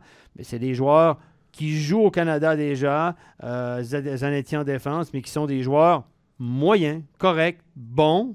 Mais sans plus, deuxième, troisième bloc, troisième, quatrième bloc dans une bonne équipe, peut-être deuxième bloc dans une équipe moyenne. Et ça, c'est nos fines gâchettes. Donc, on voit l'écart. Dans le but, on avait Kevin Pache, qui était clairement le numéro 1 gardien, qui devrait revenir en Suisse l'année prochaine près du lac Léman. Et puis, voilà. Donc, on est là, mais ça reste voilà, en Amérique, il a un peu perdu sa place du côté de Omaha. USHL, c'est la Ligue junior, c'est l'équivalent de la Ligue junior majeure canadienne, mais aux États-Unis, la USHL. Donc, bref, voilà, mais ça, c'est... Pour moi, Stéphane, la réalité de ce que vaut l'équipe de Suisse, pour moi, on l'a vu contre les Tchèques. Voilà. Pour moi, c'est ça vraiment. La différence qu'il y a entre l'équipe de Suisse, la République tchèque, le Canada, les États-Unis, on l'a vu lors de ce match-là. Ouais, pour moi, c'était très clair. Ouais. Et par contre, d'avoir gagné contre la Suède, d'avoir gagné contre la Finlande, c'est ce que tu as dit, Stéphane. Sur un one-shot, on peut le faire. Parce que d'un coup, c'est la bonne soirée, le gardien est chaud, le défenseur va mettre le puck sur le but, ça va être dévié, ça va rentrer. Aucun problème, il faut le faire et il faut les féliciter pour ça. Mais la réalité du niveau de cette équipe de Suisse, pour moi, c'est ce que j'ai vu contre les Tchèques. Et il faut rappeler que les Tchèques, là, c'est une nation où le talent est un peu en montagne russe. Là. Il y a des gros pics où est-ce que l'équipe, on sait qu'elle va être bonne comme cette année. Et ensuite, il y a un petit creux de vague. Et la Suisse, il n'y a pas cette montagne russe. Hein. On sait à quoi s'attendre. C'est d'année en année à peu près la même chose. Il y a des années moins bonnes. En général, c'est correct. Puis, à coup, des fois, une année moins bonne. L'année 2001 est un petit peu plus compliquée. De la 2003... pas si mal. Voilà, il s'agit d'avoir 2-3 joueurs au studio. L'année 2000 était bien. Donc, je me souviens les années avec Valentin Nussbaumer, avec J.J. Moser et puis David Ebicher. On avait quand même 4 défenseurs là, qui... Voilà, donc il y a des années où on a un petit peu plus un sursaut à la hausse ou un sursaut à la baisse, mais en général, ben voilà, mais c'est la cruelle réalité de notre hockey suisse. Mais même par rapport au championnat du monde junior, il faut dire les choses vraies. C'est-à-dire qu'à un moment donné, s'il y a pas États-Unis-Canada en demi-finale, chaque année, c'est une finale États-Unis-Canada. Ce sont les 2 meilleurs programmes au monde à ce niveau-là, à cet âge-là. Les Tchèques ont fait un super championnat. Ils ont battu les Canadiens. Pour eux, c'est une année exceptionnelle au niveau du talent. Puis là, la soupe, la mayonnaise a pris cette voilà. équipe-là. Mais la logique veut que par rapport au programme qui est mis en place, par rapport aux structures qui est mise en place, pour moi, on devrait avoir une finale chaque année États-Unis-Canada s'ils ne s'affrontent pas avant. Ouais, d'ailleurs, juste une petite parenthèse, selon mes petites informations, mes petites antennes, je parle avec pas mal de monde. Le Canada milite depuis plusieurs années pour avoir 2 équipes, Canada 1, Canada 2, ou Canada... 2 équipes canadiennes, 2 équipes au championnat du monde U20 pour relever le niveau, etc. Parce que le Canada pourrait en faire 5, puis les 5 finiraient dans le top 10, top 8 sans problème. Les rouges et les noirs, c'est ça? Exactement. Canada rouge, Canada noir. Et évidemment, on ne veut pas ça parce que si tu retrouves 2 équipes canadiennes sur le podium, etc. Mais ça augmenterait quand même le niveau moyen, clairement, et ça rendrait les choses peut-être plus jouées parce que ça baisse très, très vite. Hein. Il y a toujours les mêmes. Même la Finlande, ils ont fait des miracles. C'est un bon programme, mais il y a quand même des années où c'est so-so, quoi. Il n'y a pas du talent. Malgré que même si les Finlandais ont la cote au niveau du repêchage NHL, là, énormément la cote même. Et voilà, c'est la réalité du championnat du monde U20 et ça permet de voir certaines vedettes. Messieurs, le temps file, on va accélérer un peu. Je vous mets la pression, là, mais il faut parler de Connor Bedard parce qu'on parle de ce M20. On va revenir un peu niveau de la NHL. Connor Bedard, je ne sais pas si tu en as entendu parler dans ton passage au Québec, Laurent, ou en Amérique du Nord. C'est un nom québécois, mais pas du tout. pour vous mettre un peu en contexte, bon, pour ceux qui ont suivi le championnat du monde junior sur nos plateformes, sur MySports, il a survolé le tournoi, 23 points en 7 matchs. C'est le futur premier choix de la draft. Et lors de notre dernier épisode d'Overtime NHL, j'en discutais avec Nicolas Ducharme. Et je lui disais, j'ai hâte de voir Adam Fantilli se situe où par rapport à lui, parce que Connor Bedard joue dans la Ligue junior de l'Ouest au Canada et Adam Fantilli joue avec des hommes dans la NCAA aux États-Unis. Les deux dominent leur ligue. Des jeunes hommes, oui. Ben, ça peut aller jusqu'à 23-24 ans quand même, la NCAA. Ouais, c'est plus vieux que le junior. C'est plus vieux que le junior. Et à 17 ans, début 18, un joueur rarement va dominer la NCAA. Jack Eichel l'avait fait. Adam Fantilli le fait. Et je lui disais, ce serait intéressant, c'est vraiment pendant le mondial M20 qu'on va voir qui a la palme, et est-ce qu'il y a vraiment une lutte entre les deux? Ben non, il n'y en a pas. C'est vraiment du niveau de McDavid et Eichel. Bedard est le McDavid de cette année, c'est le joueur générationnel. Fantilli va être un très très bon joueur dans la Ligue nationale pour l'équipe qui le repêchera. Mais Laurent, nous ici, évidemment, le M20, on parlait beaucoup des Suisses. On a peu parlé de Connor Bedard, mais c'est vraiment la sensation en Amérique du Nord. Là. Bedard, tout le monde le veut. C'est extraordinaire. Et les gens oublient son âge. Les gens oublient son âge. Il est au championnat du monde des moins de 20 ans et il a 18 ans. Il a 18 ans, Connor Bedard. Donc, c'est hallucinant ce qu'il fait déjà. Il vient d'avoir 18 ans. Hein. Ouais, exactement. Donc, il va battre tous les records, sans doute, au fil des années, du nombre de points marqués lors des championnats du monde. Je ne sais pas combien de records il a déjà battu, d'ailleurs, sur ce dernier-là. Et forcément, la chose qui était le plus parlée, le plus désirée, vous imaginez bien que c'est que Connor Bedard soit choisi par une autre franchise québécoise. Tout le monde rêve que Bedard soit choisi par le Canadien de Montréal. Le seul problème, vous le savez maintenant, il ne suffit plus d'être dernier ou de ne pas gagner des matchs. Il faut gagner qu'une seule chose. Il faut être chanceux. Ouais, voilà, exact. Pour être juste, il a 17 ans toujours. Il va avoir 18 ans le 17 juillet. Seulement? Juillet, donc va être 17 ans et demi. repêché là, mais il va venir d'avoir 18 ans lorsqu'il va commencer à jouer NHL. C'est un très jeune pour son année. Exactement. Et chez les M20, tu parlais des records. Laurent, il n'a pas battu le record de points dans le tournoi. Le record de points appartient à Peter Forsberg. C'est 31 points en 7 matchs, mais il avait 19 ans dans un tournoi où les joueurs ont habituellement 19-20 ans. Connor Bedard, 23 points en 7 matchs à l'âge de 17 ans seulement. C'est 2 ans plus jeune. Donc, c'est assez incroyable ce qu'il a réussi à faire. Donc, il a battu un record de Lindros Ferrer pour Team Canada. Oui, exact. Pour le nombre de points marqués dans l'histoire de Team Canada, c'est chez les moins de 20 ans, c'est Connor Bedard maintenant qui a le record. Donc, c'est assez exceptionnel. C'est un joueur particulier. C'est un joueur, il tente des choses. Tu dis non, il ne va pas essayer ça. Mais non, il a, comme on dit, il a du front tout le tour de la tête et ça fonctionne. Il va devant le but, etc. Il shoot et... particulier, il n'est pas grand. Hein? Ouais. Il n'est pas gros, mais il n'est pas grand. Hein? C'est vraiment un petit gabarit en plus. C'est pas un gars qui patine non plus comme Connor McDavid. Tu dis. Mais il a une... il a une intelligence parce que tout au long du tournoi, il se fait pas frapper. Et c'est pas parce qu'il va pas dans les zones payantes. Non. Mais il se fait pas frapper. Si on prend par exemple l'exemple de Slavkovski cette année à Montréal, premier choix au total, joue sa première saison à Montréal et à la tête basse se fait frapper solidement souvent. Connor Bedard joue la tête extrêmement haute, évite les contacts, même s'il joue dans le trafic. Ça, c'est assez impressionnant aussi à son âge. Il y a Kevin dans le chat qui nous dit il n'y a pas de match entre Bedard et Fantilli. Le match se jouera plutôt entre le Suédois Leo Carlsson et Adam Fantilli. Et ça revient pour le 2. Pour le 2, parce que le 1 est déjà... Mais pour le 2, faut pas oublier, et c'est d'ailleurs une question que Kevin nous a envoyée un peu plus tôt aujourd'hui, faudrait pas oublier Matvei Michkov, le Russe. Parce que niveau talent, le gars, en ce moment, il a des très bonnes statistiques dans la KHL. Faut remettre en perspective là, qu'il était dans une très forte équipe de KHL, donc jouait dans le circuit inférieur ou comme 13e attaquant. Là, et a transféré du côté de Sochi comme attaquant et il domine la KHL. Dominé. Il obtient beaucoup de points à 17 ans seulement en KHL. C'est un petit gabarit aussi. Niveau talent, c'est l'un des plus beaux talents de ce repêchage aussi. Il était souvent comparé avec Connor Bedard au même âge, parce que les deux ont le même âge évidemment. Et Steph, je ne sais pas si tu t'en souviens, mais on a eu la chance de le commenter l'an dernier dans la partie qu'on a pu vivre du championnat du monde des moins de 20 ans 2022 au temps des fêtes l'an passé, celui qui a été annulé et qui a été repris l'été. Mishkov y était avec la Russie. J'ai commenté deux de ses matchs et c'était vraiment à ce moment-là, à 16 ans, le joueur le plus talentueux de cette équipe. Quand on le voyait avec la rondelle, il créait toujours quelque chose quand même. Oui, mais le problème, exactement. Il était vraiment spectaculaire. Peut-être pas autant que Connor Bedard, mais quand même.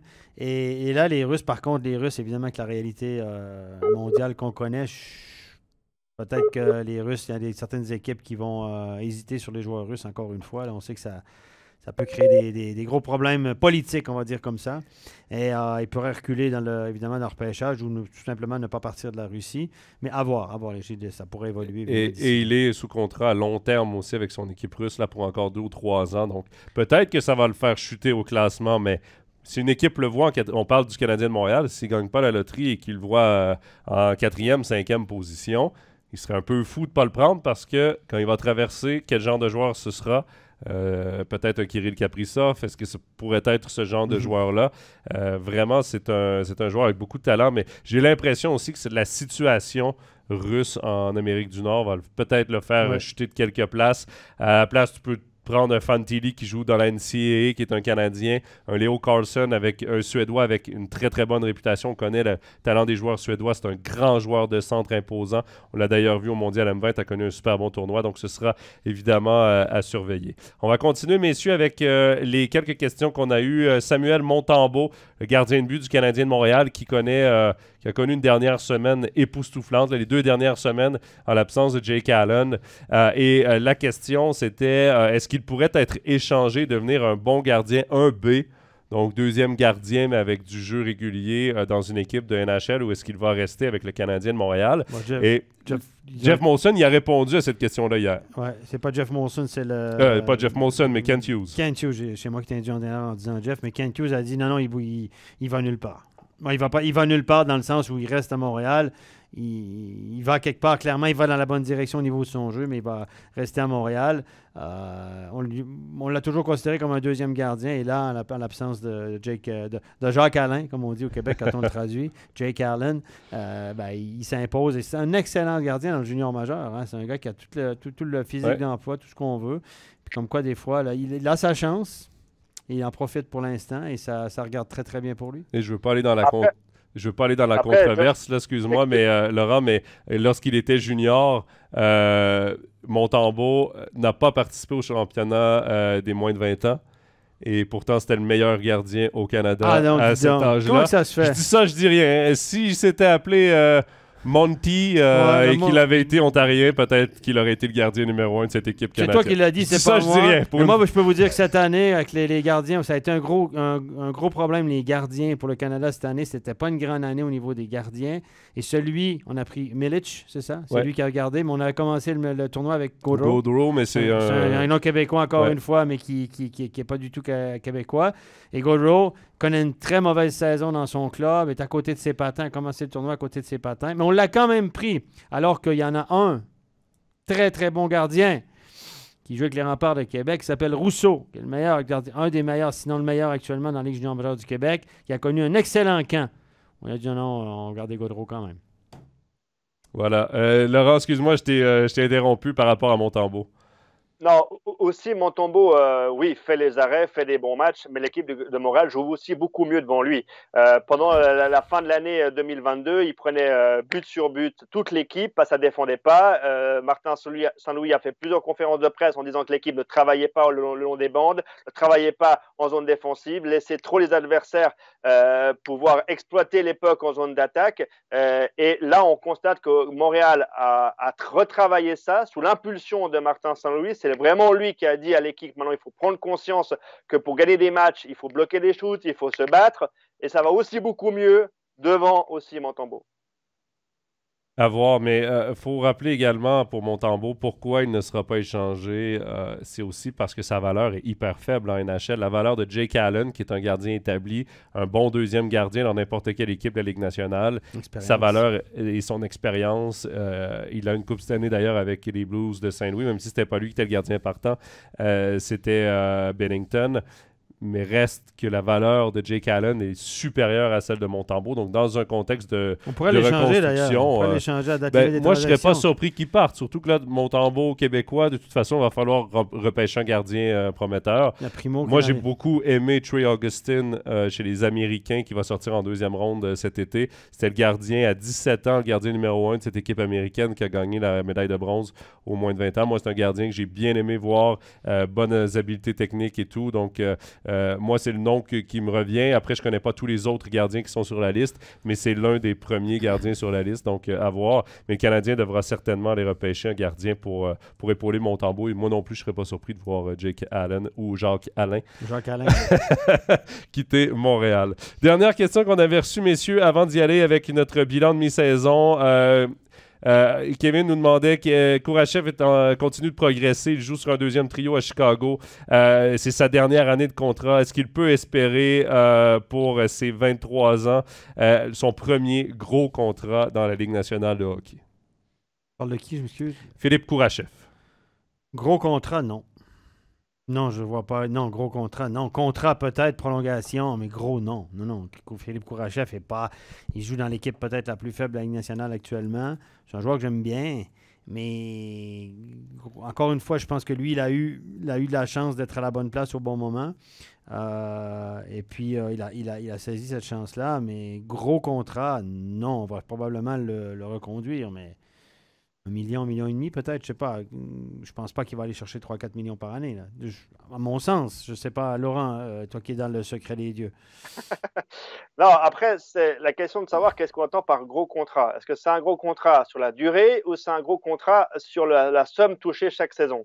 Parce qu'il ne faut pas oublier que Chicago est en pleine reconstruction et on parle beaucoup d'échanges et on parle beaucoup de Kane et de Taves qui pourraient être échangés avant la fin. C'est-à-dire qu'ils vont libérer de la masse salariale, ils vont libérer de la place sur leur effectif. Donc peut-être que Kourachev va peut-être recevoir, je ne dis pas, peut-être 2,5 millions, mais sur 5 ans par exemple. Est-ce que c'est un gros contrat pour vous? 5 ans. Moi, je ne pense pas qu'on va signer Kourachev pour 5 ans. Je pense qu'on va lui donner 1 année avec option ou 2 ans maximum. Je ne vois avec pas. La saison qu'il fait cette année, je ne sais pas. Peut-être qu'il peut aller chercher un peu plus avec la saison qu'il fait cette année. Moi, honnêtement, messieurs, je pense que ce sera un contrat-pont de 2 ans s'il le garde. Parce que Kourachev va jouer dans la Ligue nationale de hockey la saison prochaine. J'en doute pas. Le gars a 23 ans. Mais il reste que c'est 18 points en 42 matchs. C'est pas non plus du 1 point par match. Mais Chicago a quand même échangé Kirby Dach, a quand même échangé DeBrincat, a quand même laissé partir Kubalik, des joueurs qui étaient dans la vingtaine, et pour Kirby Dach qui avait 21 ans seulement. Alors pourquoi, si Kourachev sur le marché des transactions a quelconque valeur, ou même signé avec un contrat de 2 ans à 1,5-2 millions par année, il a de la valeur, est-ce que Chicago va être tenté de leur filer à une autre équipe pour aller chercher la valeur marchande de Kourachev? Je ne sais pas, parce que je doute qu'il ait une très grande valeur marchande. C'est pour ça que je m'attends peut-être à un contrat, moi aussi, un contrat pont un peu de 2 ans à 1,5-2 millions. Puis ensuite, s'il finit par exploser offensivement, ben là, il va pouvoir lui-même... C'est pas un bon contrat pour lui de signer 5 ans à 2,5 parce que si l'an prochain, il frôle le point par match pour aller chercher du 4 à 5 millions par saison pendant 5 ans après, à 25-26 ans dans ses meilleures années. Moi, je m'attends à un contrat pont. Est-ce que ce sera à Chicago ou non? À voir, parce que Kubalik, ils auraient dû le garder. Ryan Strome, ils auraient dû le garder. DeBrincat, ils auraient dû le garder. Mais on voulait faire complètement table rase et recommencer à neuf. Oui, Taves va changer d'équipe, même lui le dit, il s'attend à être échangé. Il ne faut pas oublier Brendan Eagle également, qu'on a échangé l'an passé à Tampa Bay, qui est tout feu tout flamme avec le Lightning. Ça a été la goutte d'eau qui a fait déborder le vase pour Taves d'ailleurs, parce qu'il a été sorti dans les médias en disant si Eagle est échangé, ça veut dire qu'on est tous échangeables en fait. Je ne sais pas où est-ce que s'en va cette reconstruction, parce que c'est un joueur à la mi-vingtaine, 24 ou 25 ans. Donc, j'ai hâte de voir le futur de Philippe Kourachev, mais je ne m'attends pas à un énorme contrat dans son cas. Non. Voilà, messieurs. Comment? Je me sens un peu seul, mais c'est pas grave. Ah, mais peut-être. Toi, tu paries Écoute, sur un contrat à long terme? Même à l'écran, t'es seul, Laurent. On peut pas. On fait blocus contre toi. Ah, puis des fois, tu tombes. Faut faire attention. On te perd des fois. Mais on verra. De toute façon, voilà, on lui souhaite évidemment le meilleur pour Kourachev pour la suite.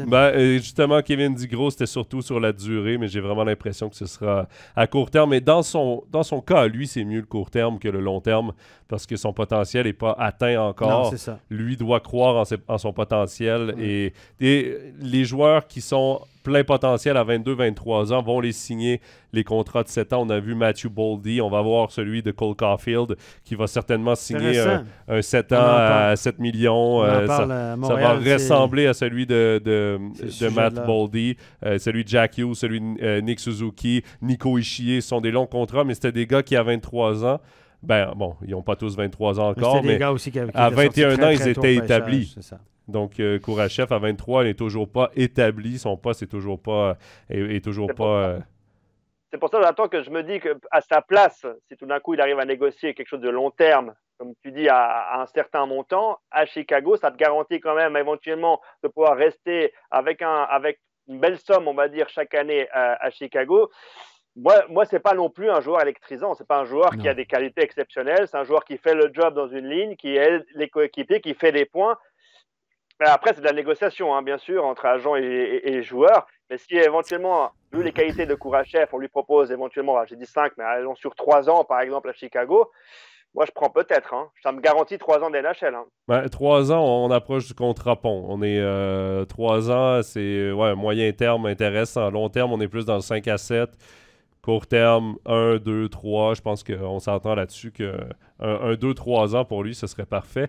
On va avancer parce que le temps file. Messieurs, j'en ai parlé un peu plus tôt. La mi-saison est arrivée. On a parlé avec Nicolas Ducharme avant le temps des fêtes, des surprises au niveau des équipes. Ça n'a pas vraiment changé. Là, si on regarde le classement, Boston qui est encore en train de faire l'une des meilleures saisons de l'histoire de la Ligue nationale. Incroyable. En 44 matchs, ils ont 35 victoires, seulement 9 défaites. Et le record de la Ligue nationale au niveau des victoires, c'est 62. Tampa Bay, il y a 4 ans ou 3 ans, 4 ans. Et les Red Wings de Détroit avaient réussi 62 victoires. Boston est en train là, de se diriger vers ce pace, vers ce rythme Une défaite à la maison, hein, c'est ça, en temps régulier? À domicile, 21 victoires, une défaite, 3 revers en prolongation. C'est exceptionnel. Dans une ligue où il y a autant de parité, Puis personne ne la voyait venir, celle-là. Hein? Non. Personne. Plusieurs, dont moi, les avaient placés hors des playoffs. Et pourtant, si même toi, tu l'as pas vu. Mais bon, on ne reviendra pas sur les équipes. Les forces en présence sont toujours les mêmes. La Caroline, New Jersey, Toronto qui suivent. Winnipeg dans l'ouest avec Dallas. De toute façon, ils vont perdre en Vegas, exactement, Toronto. Voilà. Mais non. J'aimerais qu'ils passent honnêtement parce que juste pour Matthews, Marner, Tavares, c'est quand même des joueurs exceptionnels. Bon, bref. On va quand même parler, messieurs, des joueurs parce que j'ai sorti 5 trophées. Les 5 principaux trophées. On va discuter de nos choix jusqu'ici, des joueurs favoris pour ces différents trophées. On va commencer avec le trophée Hart, le joueur le plus utile à son équipe. Steph, on s'est consulté pour nos choix. On a fait un peu des choix MySports. On verra si Laurent est d'accord avec nous. On a triché un peu. On ne l'a pas dit à Laurent, par exemple. Non, Laurent n'est pas au courant de nos choix. C'est un piège. C'est un piège, attention. Mal. Mais pour vrai, pour le trophée Hart, si tu suis la logique des choses, je pense que tu vas avoir le même que nous, c'est Connor McDavid. Ce serait compliqué d'aller contre Connor McDavid. Oui, c'est dur d'aller contre. Après, moi, ce que j'aime bien dans ce type de trophée, si on va dans le détail, c'est quel est le joueur le plus important de sa franchise ou de son équipe. On est d'accord, c'est ça. Ouais. Et moi, c'est peut-être parce que j'ai passé quelques jours à Washington, mais je trouve que Ovechkin, il a un tel impact sur son équipe en matière de but, il est tellement électrisant pour tous les coéquipiers et pour toute la foule. Mais oui, forcément que McDavid, il n'est pas si mauvais que ça, je suis d'accord. Pas mal, non, ça va. Non, mais je suis d'accord avec Ovechkin. Parce que moi, j'en ai sorti en tout 5. Là. On s'est consulté, Steph et moi, pour McDavid. Moi, j'avais également Jason Robertson à Dallas. Véritable éclosion. David Pasternak, on a parlé de Boston, encore une fois, Pasternak, c'est 35 buts déjà cette saison, 44 matchs. On avait Tage Thompson qui a éclos du côté de Buffalo. c'est la pierre angulaire de l'attaque de Buffalo. Et Mitch Marner à Toronto, parce qu'on a parlé des Maple Leafs. Mitch Marner, et c'est sans être Alex Ovechkin, cette année, on s'attendait à voir Auston Matthews dans le rôle de Alex Ovechkin à Washington. Mais pour moi, c'est Mitch Marner qui est devant. Pour moi, Mitch Marner est le joueur le plus utile à son équipe. Quand au début de la saison, rien n'allait pour Auston Matthews, c'est Mitch Marner qui a un peu tiré tout le monde, qui créait offensivement. Donc voilà mon top 5, là, si on peut dire comme ça. Ça tourne autour de ça. Laurent, tu as quelque chose out of the box, comme on dit? Est-ce que nous, on est... Non, mais pour revenir sur ce que tu disais sur Ovechkin, ce qui est aussi très intéressant, c'est qu'à Edmonton, McDavid fait bien sûr ses points, mais à côté, il y a André Zattel qui fait aussi beaucoup de points, qui est très productif avec lui. À Washington, derrière Ovechkin, il faut aller loin, loin, loin derrière de voir les stats. Donc, en matière d'impact, comme on parle sur une franchise ou sur une équipe, c'est là où je trouve qu'Ovechkin a, pour moi, mais ça, c'est un coup de cœur aussi, hein, une coche supplémentaire. Mais... on y allait en même temps, Steph. Non, mais c'est intéressant parce que je suis d'accord avec Laurent parce que moi aussi, j'aime bien voir qui est un peu seul à faire ses points, qui est vraiment celui qui tire son équipe. Mais si tu regardes défensivement, les Oilers Edmonton, c'est encore nul cette saison. Ils sont pas sûrs d'être dans les playoffs. Tu as les deux meilleurs joueurs de la Ligue. Les deux meilleurs marqueurs de la Ligue. Si tu n'as pas ces deux meilleurs marqueurs de la Ligue-là, tu n'as rien. Et clairement, McDavid est celui qui tire tout le monde, même si Draisaitl n'est pas négligé. Moi, je les ai vus jouer les deux en direct à Tampa à pause de novembre. Et puis, je suis allé voir un match là-bas et il m'a vraiment il m'a rappelé... Moi, quand j'étais ado, mon idole, évidemment, il y avait Mario Lemieux, mais moi, j'étais grand fan de Wayne Gretzky. Moi, mon joueur, je regardais Gretzky, c'était... On n'avait pas autant de matchs à la télé à l'époque, puis des fois, je me couchais très tard pour regarder les matchs dans l'Ouest et tout ça, puis je pense que McDavid, on peut le comparer à Wayne Gretzky dans l'impact sur le jeu, sa façon de jouer. Il est juste plus fort que les autres, c'est juste...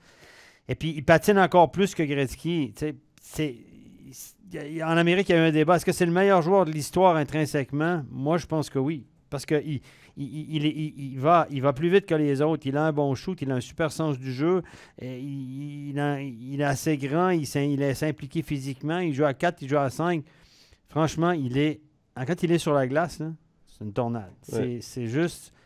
Il est spectaculaire. Ovechkin, moi, je comprends ce que tu dis, Laurent, mais moi, Ovechkin, pour moi, c'est juste un finisseur. Grosse mise en échec de temps en temps. C'est un gars qui fait beaucoup de points en power play, puis c'est un finisseur. Je l'aime bien, mais il ne me fascine pas. Moi, j'aime bien les gars qui ont une vision périphérique, qui sortent des trucs, des wow! Tu sais, j'adore Kucherov aussi, qui est un joueur un peu différent. Ouais. Mais McDavid, pour moi, je pense que les gens qui suivent la NHL maintenant, il faut en profiter parce que dans 20-30 ans, on va peut-être parler du meilleur joueur de l'histoire. Évidemment, il ne va pas battre les records de Gretzky, tout ça, parce qu'au niveau du nombre de points, c'est une autre époque et tout, mais il est fascinant, ce joueur-là. Il est probablement le meilleur depuis Wayne Gretzky, comparable à mon avis. Ah, c'est sûr, il n'y a rien à dire à tout ce que tu viens de dire, Steph. Moi, c'était plus par rapport à un seul individu qui a un impact sur l'ensemble de son équipe. Oui, je comprends. C'est plus comme ça que je voyais Ovechkin. Tout à fait. Deuxième trophée, messieurs, trophée Vézina, remis au meilleur gardien de la Ligue nationale. Ça, c'est moins clair. Nos favoris, Steph. Bah, écoute, on ne peut pas passer à côté de Linus Ullmark. Non, Linus Ullmark.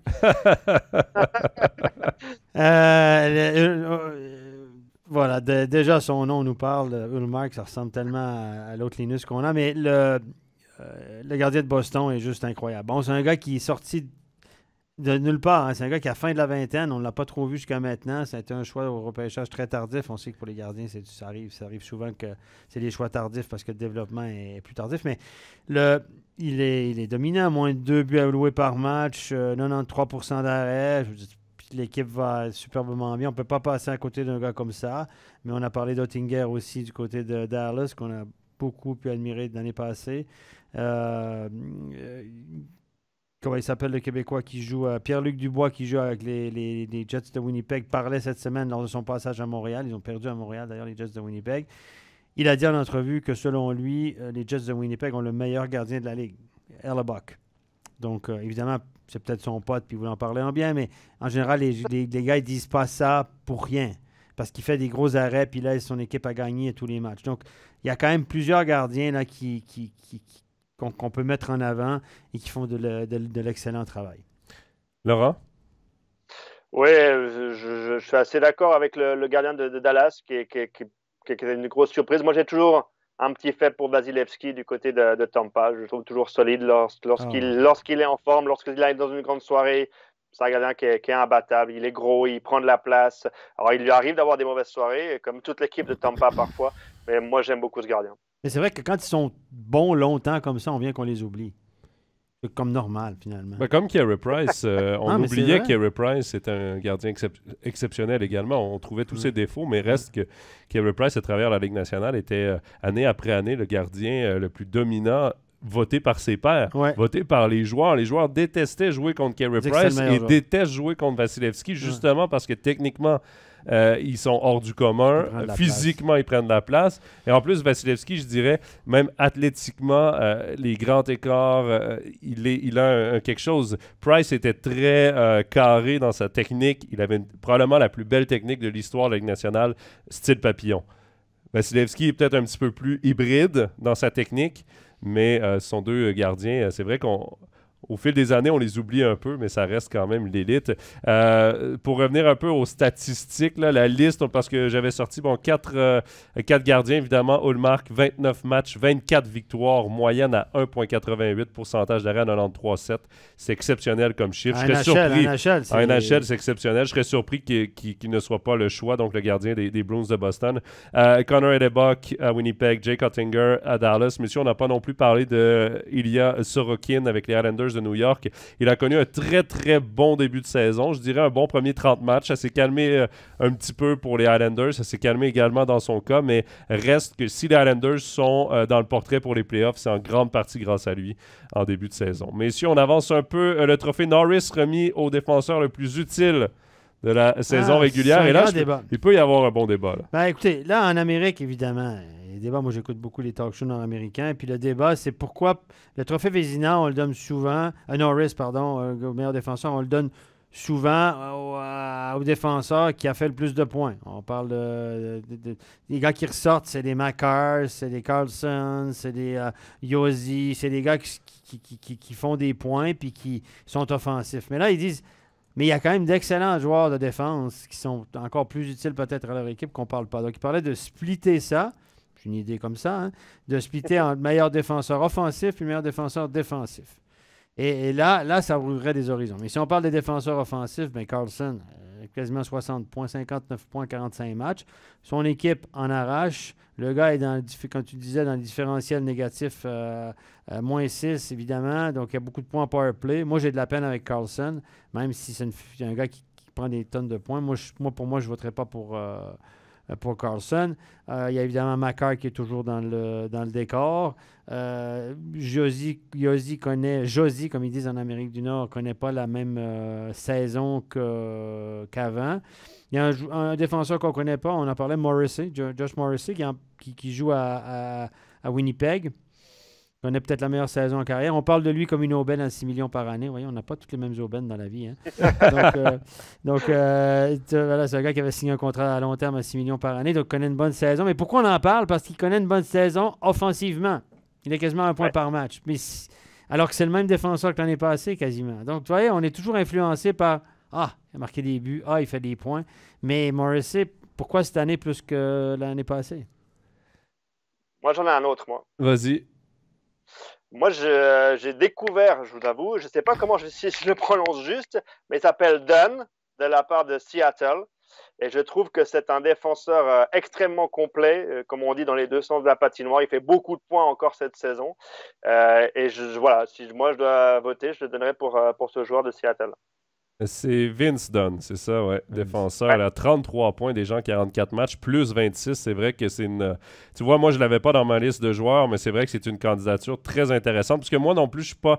Moi, personnellement, je dis non plus, je ne sais pas dans quel camp tu te ranges, mais moi, je suis pas fan de... On devrait donner un trophée au défenseur offensif de l'année, un trophée au défenseur le plus complet de l'année. Ouais. Et moi, je suis pas fan d'Eric Carlson cette saison, même s'il a 62 points. Il est rendu à 62 points en 46 matchs pour un défenseur. C'est exceptionnel.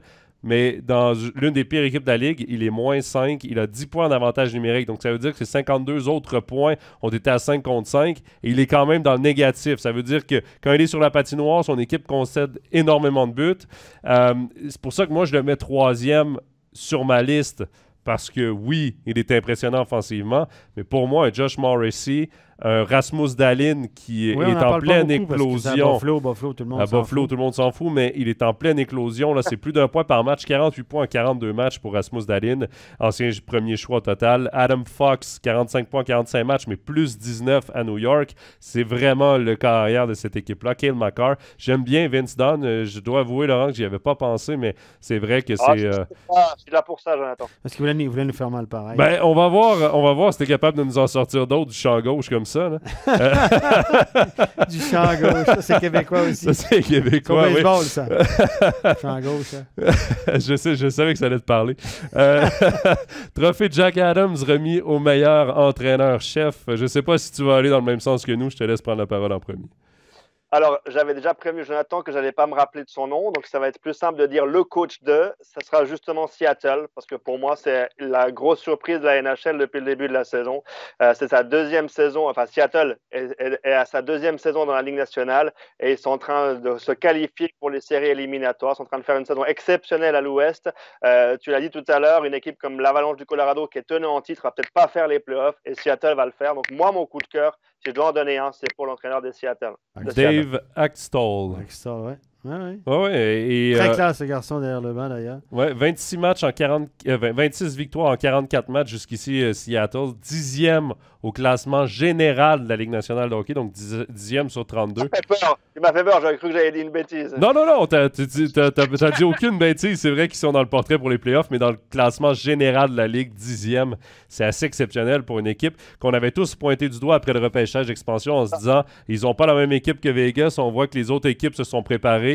Ils vont avoir une mauvaise équipe, ils sont déjà en reconstruction et tout. Dès la deuxième saison, on est dans le positif. L'année passée, ils sont vraiment au fond de la NHL. Hein. Ils sont avant ou avant-dernier, sauf erreur. Et là, cette année, ils sont tout en haut du classement de l'Ouest. Donc, voilà pourquoi je choisis cet entraîneur. Ouais. Steph, nous, on est allé avec l'entraîneur des Bruins de Boston. On a fait facile. Nous, on a pris la meilleure équipe de la Ligue. On dit, c'est qui coach? Ah, c'est lui. Non, mais... un peu d'analyse, messieurs. Écoute, c'est tout. Merci pour ton analyse, Laurent. Lui, il est très Seattle. On a pris le premier, c'est bon. Lui est très Seattle, défenseur Seattle, coach Seattle, l'équipe Cendrillon. J'ai hâte de t'entendre sur le caller. Non, mais pour revenir à Jim Montgomery, c'est l'entraîneur des Bruins de Boston. C'est sa première saison à la barre de l'équipe qui connaît une saison exceptionnelle. On l'a mis là simplement parce que personne ne les attendait aussi performants. Certains les avaient placés en play-off, mais dans les dernières équipes qui se qualifiaient, pas dans le top 3 de la division Atlantique, parce qu'il faut rappeler qu'il y avait les Maple Leafs de Toronto, le Lightning de Tampa Bay, les Panthers de la Floride qui étaient attendus également dans ce top 3. Là, les Bruins sont premiers, mais pas juste de la division, pas juste de la conférence, de la Ligue au complet. Ils ont de l'avance. Là. Et ils ont de l'avance. Et Jim Montgomery, c'est une saison de rédemption pour lui parce qu'il était coach du côté de Dallas, avait eu des problèmes d'ordre personnel et avait dû quitter son poste avec les Stars, a signé là, pour remplacer Bruce Cassidy à Boston et il est en train d'écrire l'histoire peut-être avec cette équipe-là, qui sait, mais c'est pour ça qu'on l'a mis premier. Il y avait également Lindy Ruff, l'entraîneur du New Jersey. Le bon vieux Lindy Ruff. Le bon vieux Lindy Ruff, que je mettrais derrière Axtell. Par contre, j'aime bien ton analyse de l'entraîneur de Seattle. Sinon, c'est sûr qu'on aurait pu penser à Bonus du côté de Winnipeg, Rick Bonus. Cassidy lui-même du côté de Vegas, lui qui aboutit avec les Golden Knights, qui encore sont dans le portrait des playoffs. Rod Brindamour, je le mets aussi, mais lui, les attentes étaient hautes. Il répond aux attentes, point final. Les autres, les attentes étaient basses et il surpasse ses attentes. C'est pour ça que Brindamour n'est pas dans mon top 3. Mais Montgomery et Axtell, j'aime bien ces deux choix pour le Jack Adams, entraîneur de l'année. Dernier trophée, Steph, je commence avec toi, le trophée Calder. Est-ce que tu y vas, c'est pour la recrue de l'année, est-ce que tu y vas dans l'équipe favorite de notre cher ami Laurent? Matthew Beniers qui fait une saison en termes de points qui est devant tout le monde, là. Un gars qu'on connaît peu, évidemment, à part Laurent, le Seattle, personne ne les suit. Voilà, moi, c'est clairement, il connaît une saison à la hauteur des attentes. C'est un choix qui a été choix repêchage assez tôt. Un joueur qu'on ne connaît pas beaucoup, évidemment. Et voilà, mais moi, j'aime bien aussi. Bon, j'ai un faible pour Cole Perfetti, mais je pense pas qu'il va être recrue de l'année, mais c'est un excellent joueur de hockey parce que je l'ai vu jouer à Team Canada avec mon fils, notamment. Il était co-chambreur avec Théo, d'ailleurs. On a une bonne relation avec lui. Et puis, il joue à Winnipeg. C'est un joueur qui n'est pas gros, pas grand, qui, à 17 ans, a battu des records dans la Ligue junior majeure de l'Ontario, quasiment 2 points par match. Il a un sens du jeu, mais extraordinaire. Extraordinaire. Donc là, il a du temps de glace à Winnipeg. C'est le genre de joueur que tu ne vois pas énormément sur la glace, mais que tout à coup, tu regardes la feuille de match, tu dis, ah. Donc, j'aime bien Cole Perfetti, pour ceux qui ne le connaissent pas, évidemment. C'est un jeune joueur là, né en 2002 qui avait été avec l'équipe canadienne aussi, nationale U18, U20.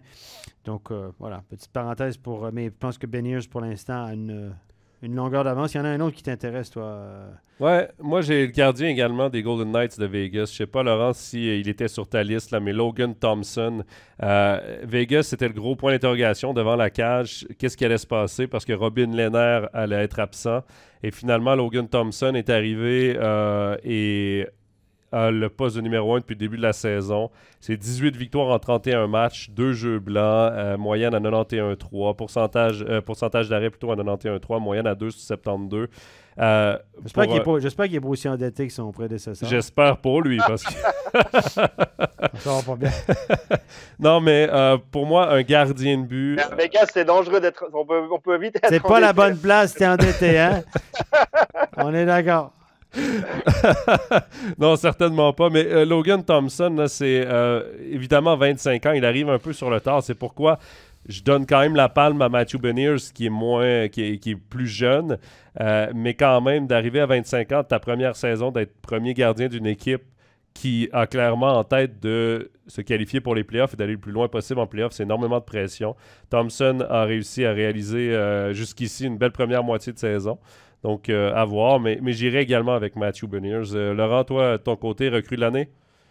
Moi, j'ai pas vraiment d'autres noms que vous. Je me posais une question et je vais peut-être dire une bêtise, et ça sera pas la première fois dans ma vie, mais je voulais savoir si un joueur comme Caulfield peut être considéré comme une recrue cette année ou pas du tout. Non, il a joué l'an passé.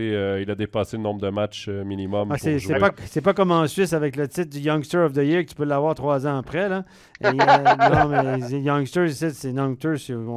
Il est jeune, on va lui donner. Là. Mais non, c'est qui avait reçu le prix? C'était ta 3e saison. C'est pas Moser qui avait Oui, c'était Moser. C'était Moser, ça faisait 3 ans qu'il jouait en National League. Ça fait 3 ans qu'il jouait dans la Ligue. Bon. Non, mais je vais rien enlever, mais c'est ridicule. Il y a des règles très claires. Bon, par contre, ce qui est bizarre aussi en NHL, c'est que tu peux être recrue de l'année à l'âge de 25 ans ou 27 ans si tu viens d'arriver dans cette ligue-là. Donc, tu es comparé à des gars de 19 ou 20 ans. Voilà, donc, mais c'est en fonction du nombre de matchs que tu as joué, effectivement.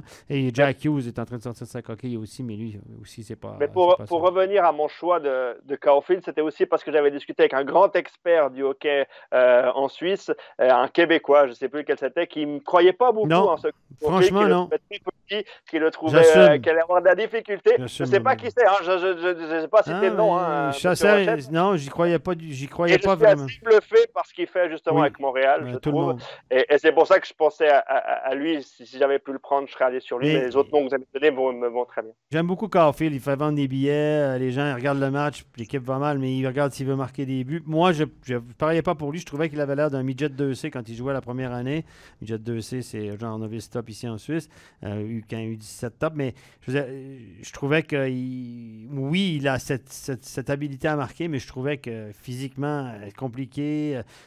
Mais là, il marque des buts, le garçon. Il a cette faculté. Bon, il joue avec des joueurs qui fabriquent bien des jeux, mais il a cette faculté à marquer des buts. Et il va peut-être en marquer plus de 40. Peut-être qu'il pourrait atteindre 45, voire 50 si les étoiles s'alignent, ce qui serait le premier marqueur de 50 buts depuis je ne sais pas combien d'années à Montréal.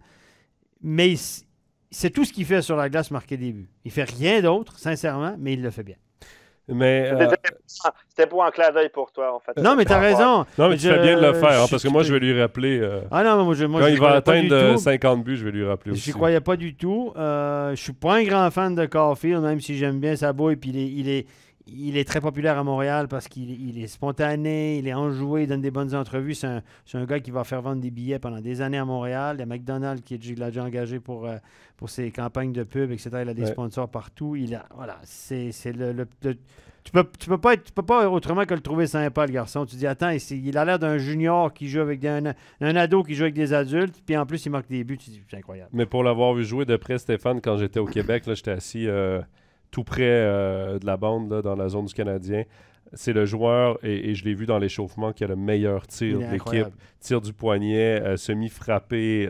Puis précis. Même tir sur réception, il est précis. Sa rondelle part tellement vite. J'ai rarement vu ça dans ma vie. Un joueur avec un tir de cette puissance à cette grosseur-là. Ouais. Et il dégaine en mouvement. Et vraiment, c'est impressionnant son tir au but. C'est vraiment quelque chose d'assez spécial. Pour répondre à deux petites questions, vite fait, Kevin, qui semble pas avoir saisi qui est notre meneur du côté des gardiens. Là, je pense que c'est Ullmark qui aurait la palme, pas le choix. Même si les autres sont de très bonnes candidatures. Et pour Fabrice, qui nous demande est-ce que Connor Bedard est autant bon que Connor McDavid, seul le temps nous le dira. Seul le temps. On ne peut pas les comparer, mais la seule comparaison qu'on peut faire au même âge, au même tournoi, Bedard a eu 23 points en 7 matchs. McDavid avait 14 points en 7 matchs. Mais on ne peut pas comparer quand même. C'est pas la même équipe. C'est pas... Il y a une tête de différence. Il y en a un qui va super vite, puis l'autre qui va pas vite, mais tout croche. Puis c'est deux gars qui ont une... Je pense que Bedard, ça va être un peu comme Caulfield. C'est un fin renard, c'est un fin marqueur. Puis c'est un gars qui a un sens du jeu. Il n'est pas sur la même longueur d'onde que les autres. Il n'est pas sur la même... même réseau que les autres. On répondra à cette question à la saison 8 ou 9 de Overtime NHL. Exactement. on se donne le temps de réflexion. Je dirais juste que pour vraiment voir les qualités de Connor Bedard, il faut voir le but qu'il met en prolongation contre les États-Unis. C'est toutes les qualités qu'il a, la récupération du puck, la faculté d'éliminer 3 adversaires et de marquer. Là, on voit les qualités de ce joueur. Il faut regarder ce but-là. Il y a un petit bout de l'histoire qui... Contre la Slovaquie, si je ne me trompe pas, Laurent. Le but en prolongation, oui. Mais... Pardon. Tout ça pour être juste, là, si les gens veulent aller le voir sur les réseaux sociaux, parce que c'est un bijou. Hein, c'est vraiment... Le Canada qui a failli passer... ils sont champions, mais ils sont venus proche de la catastrophe. Hein. Oui. Parce que s'ils sont éliminés ce soir-là par la Slovaquie, je pense que c'est encore... Oui, exact. Là, c'est le deuil national. Tous les drapeaux canadiens en berne dans tous les établissements publics et tout. Il y aura presque pu avoir un férié pour digérer. Oui, puis ils ne vendent plus un billet à Halifax si le Canada est éliminé. Hein. Mais l'engouement, ils ont battu des records d'audience encore une fois cette année. C'est presque plus suivi qu'un match de NHL. Oui. Ah non, mais les scores qui étaient diffusés sur l'écran géant du Canadien de Montréal, là, parce que les gens voulaient savoir le match de Team Canada et on était rendu où. Donc, c'est dire à quel point c'est important au Canada. Messieurs, le temps file. Je pensais finir plus tôt que ça, mais on va... Comme d'habitude. On a du plaisir à parler de hockey. On fait des détours. Messieurs, dernier sujet, on va finir niveau Suisse. Ce n'est pas un trophée, évidemment, mais je veux quand même, dans cette première moitié de saison, savoir le joueur qui vous a le plus marqué chez les Suisses, votre MVP suisse en NHL après la mi-saison, Laurent. Alors, je vais en donner un, mais je vais en donner un deuxième. Vas-y, un à la fois, disons. C'est ça. Celui qui me bluffe le plus, même si... Avec Stéphane, on a eu beaucoup de discussions lorsqu'il était à Bienne parce que je le trouvais déjà très intéressant de sa façon de jouer. C'est forcément Moser de l'Arizona. Je trouvais qu'il avait quelque chose déjà avec Bienne. Il avait ce côté, je suis capable de jouer simple, de jouer juste, d'avoir le bon jeu, autant offensivement que défensivement. De là à le voir aller jouer en NHL, là, peut-être que je n'étais pas allé jusque-là, même en discutant avec Stéphane. Toi aussi, tu te trompes avec les imbéciles qui ne se trompent pas. Ouais. Il y a que ceux qui disent rien, puis attends, ils disent « Ah, mais moi, je le savais, je l'avais dit. » Personne ne l'entend. C'est ça. Et par contre, avec cette franchise-là, franchement, c'est une franchise aussi qui est en reconstruction. Mais franchement, moi, il est bluffant. Vraiment, je le trouve génial avec l'Arizona. Et puis l'autre, c'est un peu un coup de cœur parce que je suis heureux qu'il ait enfin du succès, encore plus qu'avant, c'est Nico Hischier. Il n'est plus blessé, il enchaîne une saison pratiquement en ratant pas de match et il fait point sur point, il aide son équipe et je suis heureux pour lui parce que en plus c'est un roman, même si c'est un Haut-Valaisan, il vient du Valais, c'est un roman et je suis vraiment heureux pour lui qu'il ait épargné des blessures et qu'il peut faire des points cette saison. Déjà 20 buts, 1 point par match pour Nico Hischier. Tu parlais de J.J. Moser, 18 points en 44 matchs cette saison pour un défenseur qui en est à sa première saison complète. On l'a acheté déjà. Comment? Il a battu son record de la saison passée déjà. Ouais, et c'est sa première saison complète parce que l'an passé, il avait fait que la demi-saison. Il avait commencé dans la AHL. Et du côté de l'Arizona, on l'adore. Hein. Il était même sur les campagnes promo là, parce qu'ils ont sorti un nouveau Alternate Jersey, un maillot, un troisième maillot. Et il était sur les campagnes publicitaires. C'est vraiment... là-bas, en Arizona, on l'adore et avec raison. Lui, il va signer un beau contrat. Ouais, lui, par contre, ce ne sera pas un contrat pont, j'ai l'impression, comme Kourachev. Je pense qu'on n'aura pas peur de lui en donner de l'argent. Pour acheter c'est bien à son retour en Suisse. Vous dites que c'est mon prochain voyage en fin d'année, c'est ça? Oh, l'Arizona, j'ai entendu... Il va faire moins froid qu'à Québec. Hein? Ouais, mais l'Arizona, j'ai entendu que du positif. Hein, si jamais, ça doit être une très belle destination, mais c'est une patinoire universitaire. Pour donc, le je hockey, sais pas pour l'ambiance. C'est pas sexy, mais pour le reste, oui. Steph? Oui. Moi, je vais aller out of the box, comme on dit. Je vais parler de Siegenthaler. Siegenthaler, moi, j'aurais pas parié sur lui non plus quand il était... c'était un gars qui était brut. Brut de chez brut, pas beaucoup de finesse, pas des grosses mains. C'était un homme à 16 ans, évidemment. Et c'était compliqué. Puis je pensais qu'il allait revenir en Suisse assez rapidement. Non. Et cette transaction-là, qu'il a fait passer là, de Washington à New Jersey, je pense que il s'est devenu un défenseur établi en NHL maintenant. Top 4, quasiment top 4, on peut dire. Et voilà, il n'est pas le plus flashy, c'est pas celui qu'on entend parler sur les réseaux sociaux parce qu'il a fait 2 buts, 1 passe, 1 but, 2 passes, puis tout ça. Mais ça reste quand même un petit coup de cœur pour moi de Siegenthaler, défenseur à caractère défensif. Et ça en prend. Et je pense qu'il va rouler sa bosse pendant encore de nombreuses années. Quand on voit que Mirko Muller, qui a sorti en première ronde, il n'est jamais arrivé, que Sbiza a joué mais n'a jamais eu la carrière escomptée, Siegenthaler, moi, j'aurais pas parié sur lui. Mais je pense que... Là où c'est intéressant aussi de voir comment une carrière peut se relancer ou se lancer en changeant de franchise. Parce qu'à Washington, ça aurait été compliqué pour lui. Timing. Partons aux Devils, il est maintenant sur les 2 premières paires. Tu as raison. Franchement, il est bluffant. Moi, je l'ai vu au championnat du monde junior avec l'équipe de Suisse. C'était à Montréal. J'aurais jamais dit qu'il allait faire une carrière NHL. Où il est très grand, c'est vrai. Il est grand, il est gros. Mais je trouvais qu'il était lent, qu'il n'avait pas des bons pieds. Il se déplaçait pas très bien sur la glace. Et là, il faut noter aussi, il faut signaler, il faut le dire, le travail qui est fait par son agent, qui lui met à disposition à l'entraîneur Skills tous les étés, et ça l'a aidé aussi. Il a travaillé avec cet entraîneur canadien québécois, et ça a été excellent pour lui, et il a aussi progressé au niveau de son patinage, et c'est aussi pour ça qu'il peut maintenant jouer en NHL. Et le travail que fait son agent en mettant, il le fait aussi pour d'autres joueurs, hein, pas que pour Siegenthaler, ce Canadien qui travaille les skills avec ces joueurs-là, le fait pour d'autres joueurs. Et on voit aussi la progression qu'ont les autres joueurs grâce à ce coach canadien. Les skills coach, ça c'est un bon débat qu'on pourrait avoir, Laurent, une fois. L'utilité des skills coach. Les opinions sont partagées sur l'importance des skills maintenant. Donc tout le monde a son entraîneur personnel, tout le monde fait des skills, tout le monde a un coach qui le suit. Et il y a des gars qui disent là, trop c'est comme pas assez et tout. Donc il y a deux théories. On est rendu dans l'extrême des skills. Là. Et j'en parlais justement avec le staff de Ambry dimanche dernier. J'étais à Ambry, puis on a eu une longue discussion justement sur les skills, les fameux skills, les habiletés. Il ne faut pas croire que les joueurs, l'été, ils sont en vacances, au soleil et tout. En l'occurrence, on prend le cas de Siegenthaler, il a donc en effet cet entraîneur, on va dire technique ou skills, par exemple, et il a beaucoup travaillé chaque été. Et c'est aussi et on va le redire, si vous ne travaillez pas, et surtout si vous n'avez pas le même talent que certains autres, si vous ne travaillez pas, vous n'allez pas y arriver. Et là, Siegenthaler, son agent, ont mis aussi la cellule qu'il fallait pour qu'il ait aussi du succès en NHL, il faut le dire. Messieurs, je vais termer avec mon choix. Ah, c'est vrai, tu l'as pas fait. Non, je n'ai pas encore fait. Je vous laissais parler. C'était intéressant de vous écouter, messieurs. Je pensais qu'on avait réglé le cas. Je trouvais votre discussion intéressante. Je me suis dit, je suis devenu spectateur plus que participant à son messieurs, évidemment, Timo Meier a une bonne saison, mais ce ne sera pas mon choix. Il est sur un rythme de 45 buts. Il a 1 point par match, mais il est dans l'une des pires équipes de la saison. Je vais plutôt y aller, moi, avec Kevin Fiala. Tu parlais de changer de franchise, Laurent, qui parfois peut être bénéfique, parfois c'est tout le contraire. Pour Kevin Fiala, c'était... C'était la grosse question parce qu'au Minnesota, il était bien entouré, sa place était faite, il venait de connaître sa meilleure saison en carrière avec 85 points en 82 matchs.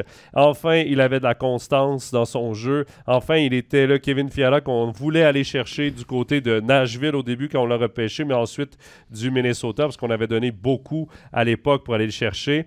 Et là, changement de franchise et finalement, chez les Kings, il se révèle comme l'un des joueurs les plus dominants offensivement de cette équipe-là. Il a 47 points en 46 matchs.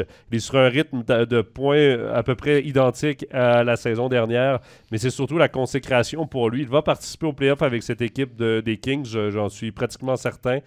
C'est une bonne jeune équipe en développement et je pense que Kevin Fiala a son poste d'assuré et il doit certainement aimer jouer avec Andrei Kopitar. C'est un beau duo et voilà, donc mon choix est Kevin Fiala, messieurs. Et je dirais qu'il y avait de la pression pour lui, parce qu'il a signé un gros contrat à Los Angeles. C'est pas forcément la place, on va dire, d'une grosse place du hockey en NHL. Ça l'a été dans le passé, notamment parce que Gretzky est allé jouer là-bas après Edmonton. Mais ils ont gagné des Coupes Stanley aussi il y a quelques années en arrière. Mais c'était plus la même place qu'avant. Et d'aller là-bas avec le contrat qu'il a signé, il allait avoir de la pression. On lui a mis de la pression au début de saison parce qu'il n'y avait pas forcément les points qu'elle allait avec son jeu. Mais maintenant, tu as raison, Jonathan, il enchaîne les matchs avec les points. Il est assez impressionnant. Et puis, je referme une parenthèse. Tu as parlé de Meyer. Les rumeurs actuelles de la NHL font qu'il devrait être échangé. Et apparemment, la franchise qui serait intéressée par Meyer, ce serait les Rangers de New York. Non, mais les Rangers sont intéressés à tout le monde. Sont intéressés à tout le monde qui marque des buts et qui obtient des points. À chaque fois, on entend Taze, Kane, on entend tous les noms Rangers de New York. Là, je sais pas, eux, leur plafond salarial, il est où? J'ai l'impression qu'avec toutes les vedettes qu'ils ont, leur plafond salarial est ailleurs, mais Timo Meier, évidemment, la valeur qu'il aurait sur le marché des transactions serait gigantesque. Et ça donnerait lui, un sérieux un beau coup de main. contrat, là. Oui, lui, ça va être un énorme contrat. Ça serait un sérieux coup de main aux Rangers de New York. Imaginez si, en plus, ils réussissent à aller chercher un Patrick Kane à la moitié du prix et peut-être un Timo Meier à la moitié du prix.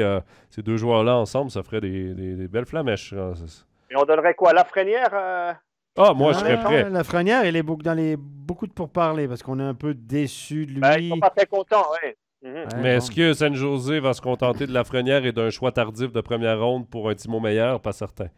Est-ce que Keandre Miller pourrait être le joueur sacrifié, qui est un défenseur hyper prometteur du côté des Rangers, mais qui sera toujours derrière Adam Fox? Est-ce que Miller pourrait être le joueur sacrifié? Parce que pour moi, comme directeur sportif en ce moment de la Ligue nationale, si tu me donnes le choix entre Keandre Miller ou Alexis Lafrenière, je prends Keandre Miller. Et un premier défenseur, en sachant qu'Eric Carlson est vieillissant, même s'il connaît une saison exceptionnelle, un jeune premier défenseur comme Keandre Miller dans ton équipe est bien plus alléchant pour moi qu'un Alexis Lafrenière, qui est un attaquant qui pour l'instant a tout à prouver, alors que Miller s'est déjà prouvé. Mais ça reste intéressant. D'ailleurs, ça me permet, je vais quand même finir avec le commentaire de Fabrice qui dit « Fiala était à la lutte pour garder son poste en NHL comme André Ghetto il y a quelques années. Il a bien fait de crocher. Et Siegenthaler me surprend. Personne n'aurait mis une pièce sur lui. » Parfaitement d'accord avec lui. Ça résume assez bien. Pour Fiala, il a été sélectionné pour le All-Star Game. Et on l'oublie de le dire. Ouais. Il est sélectionné pour le All-Star Game pour les Kings de Los Angeles. Un All-Star Game, je crois, Jonathan, qui sera en direct sur MySports en plus. Ah oui, ça c'est certain. Il sera en direct sur MySports. Donc, à voir. Qui c'est qui va le commenter? Ah ben ça, je sais pas par contre. On verra. Ça, c'est la grande question. La grande question, roulement de tambour. Messieurs, je veux quand même vous remercier pour cette heure et demie passée, 7h45, presque 2 heures passées avec vous. Une chance que je vous avais dit que je voulais faire maximum 1 heure ce soir. Faut pas nous inviter, sinon. Si tu veux faire du cours, faut pas nous inviter. Je tiens pas mes promesses. Messieurs, merci Laurent, merci beaucoup pour tes interventions. Merci également à Steph. On te retrouve évidemment en plateau dès demain pour une soirée de National League. Également, nous, on se retrouve sur Overtime NHL dans quelques semaines. En février, on va avoir la chance de parler évidemment de cette date limite des transactions qui va approcher. Donc, pendant la pause nationale de l'équipe de Suisse en février, nous, on va en profiter pour faire Overtime NHL et on aura certainement la chance de reparler des rumeurs entourant Timo Meier. Sur ce, ratez pas la rediffusion de cette émission sur toutes nos plateformes et je vous dis à très bientôt. Bye bye. Bye bye. Bye.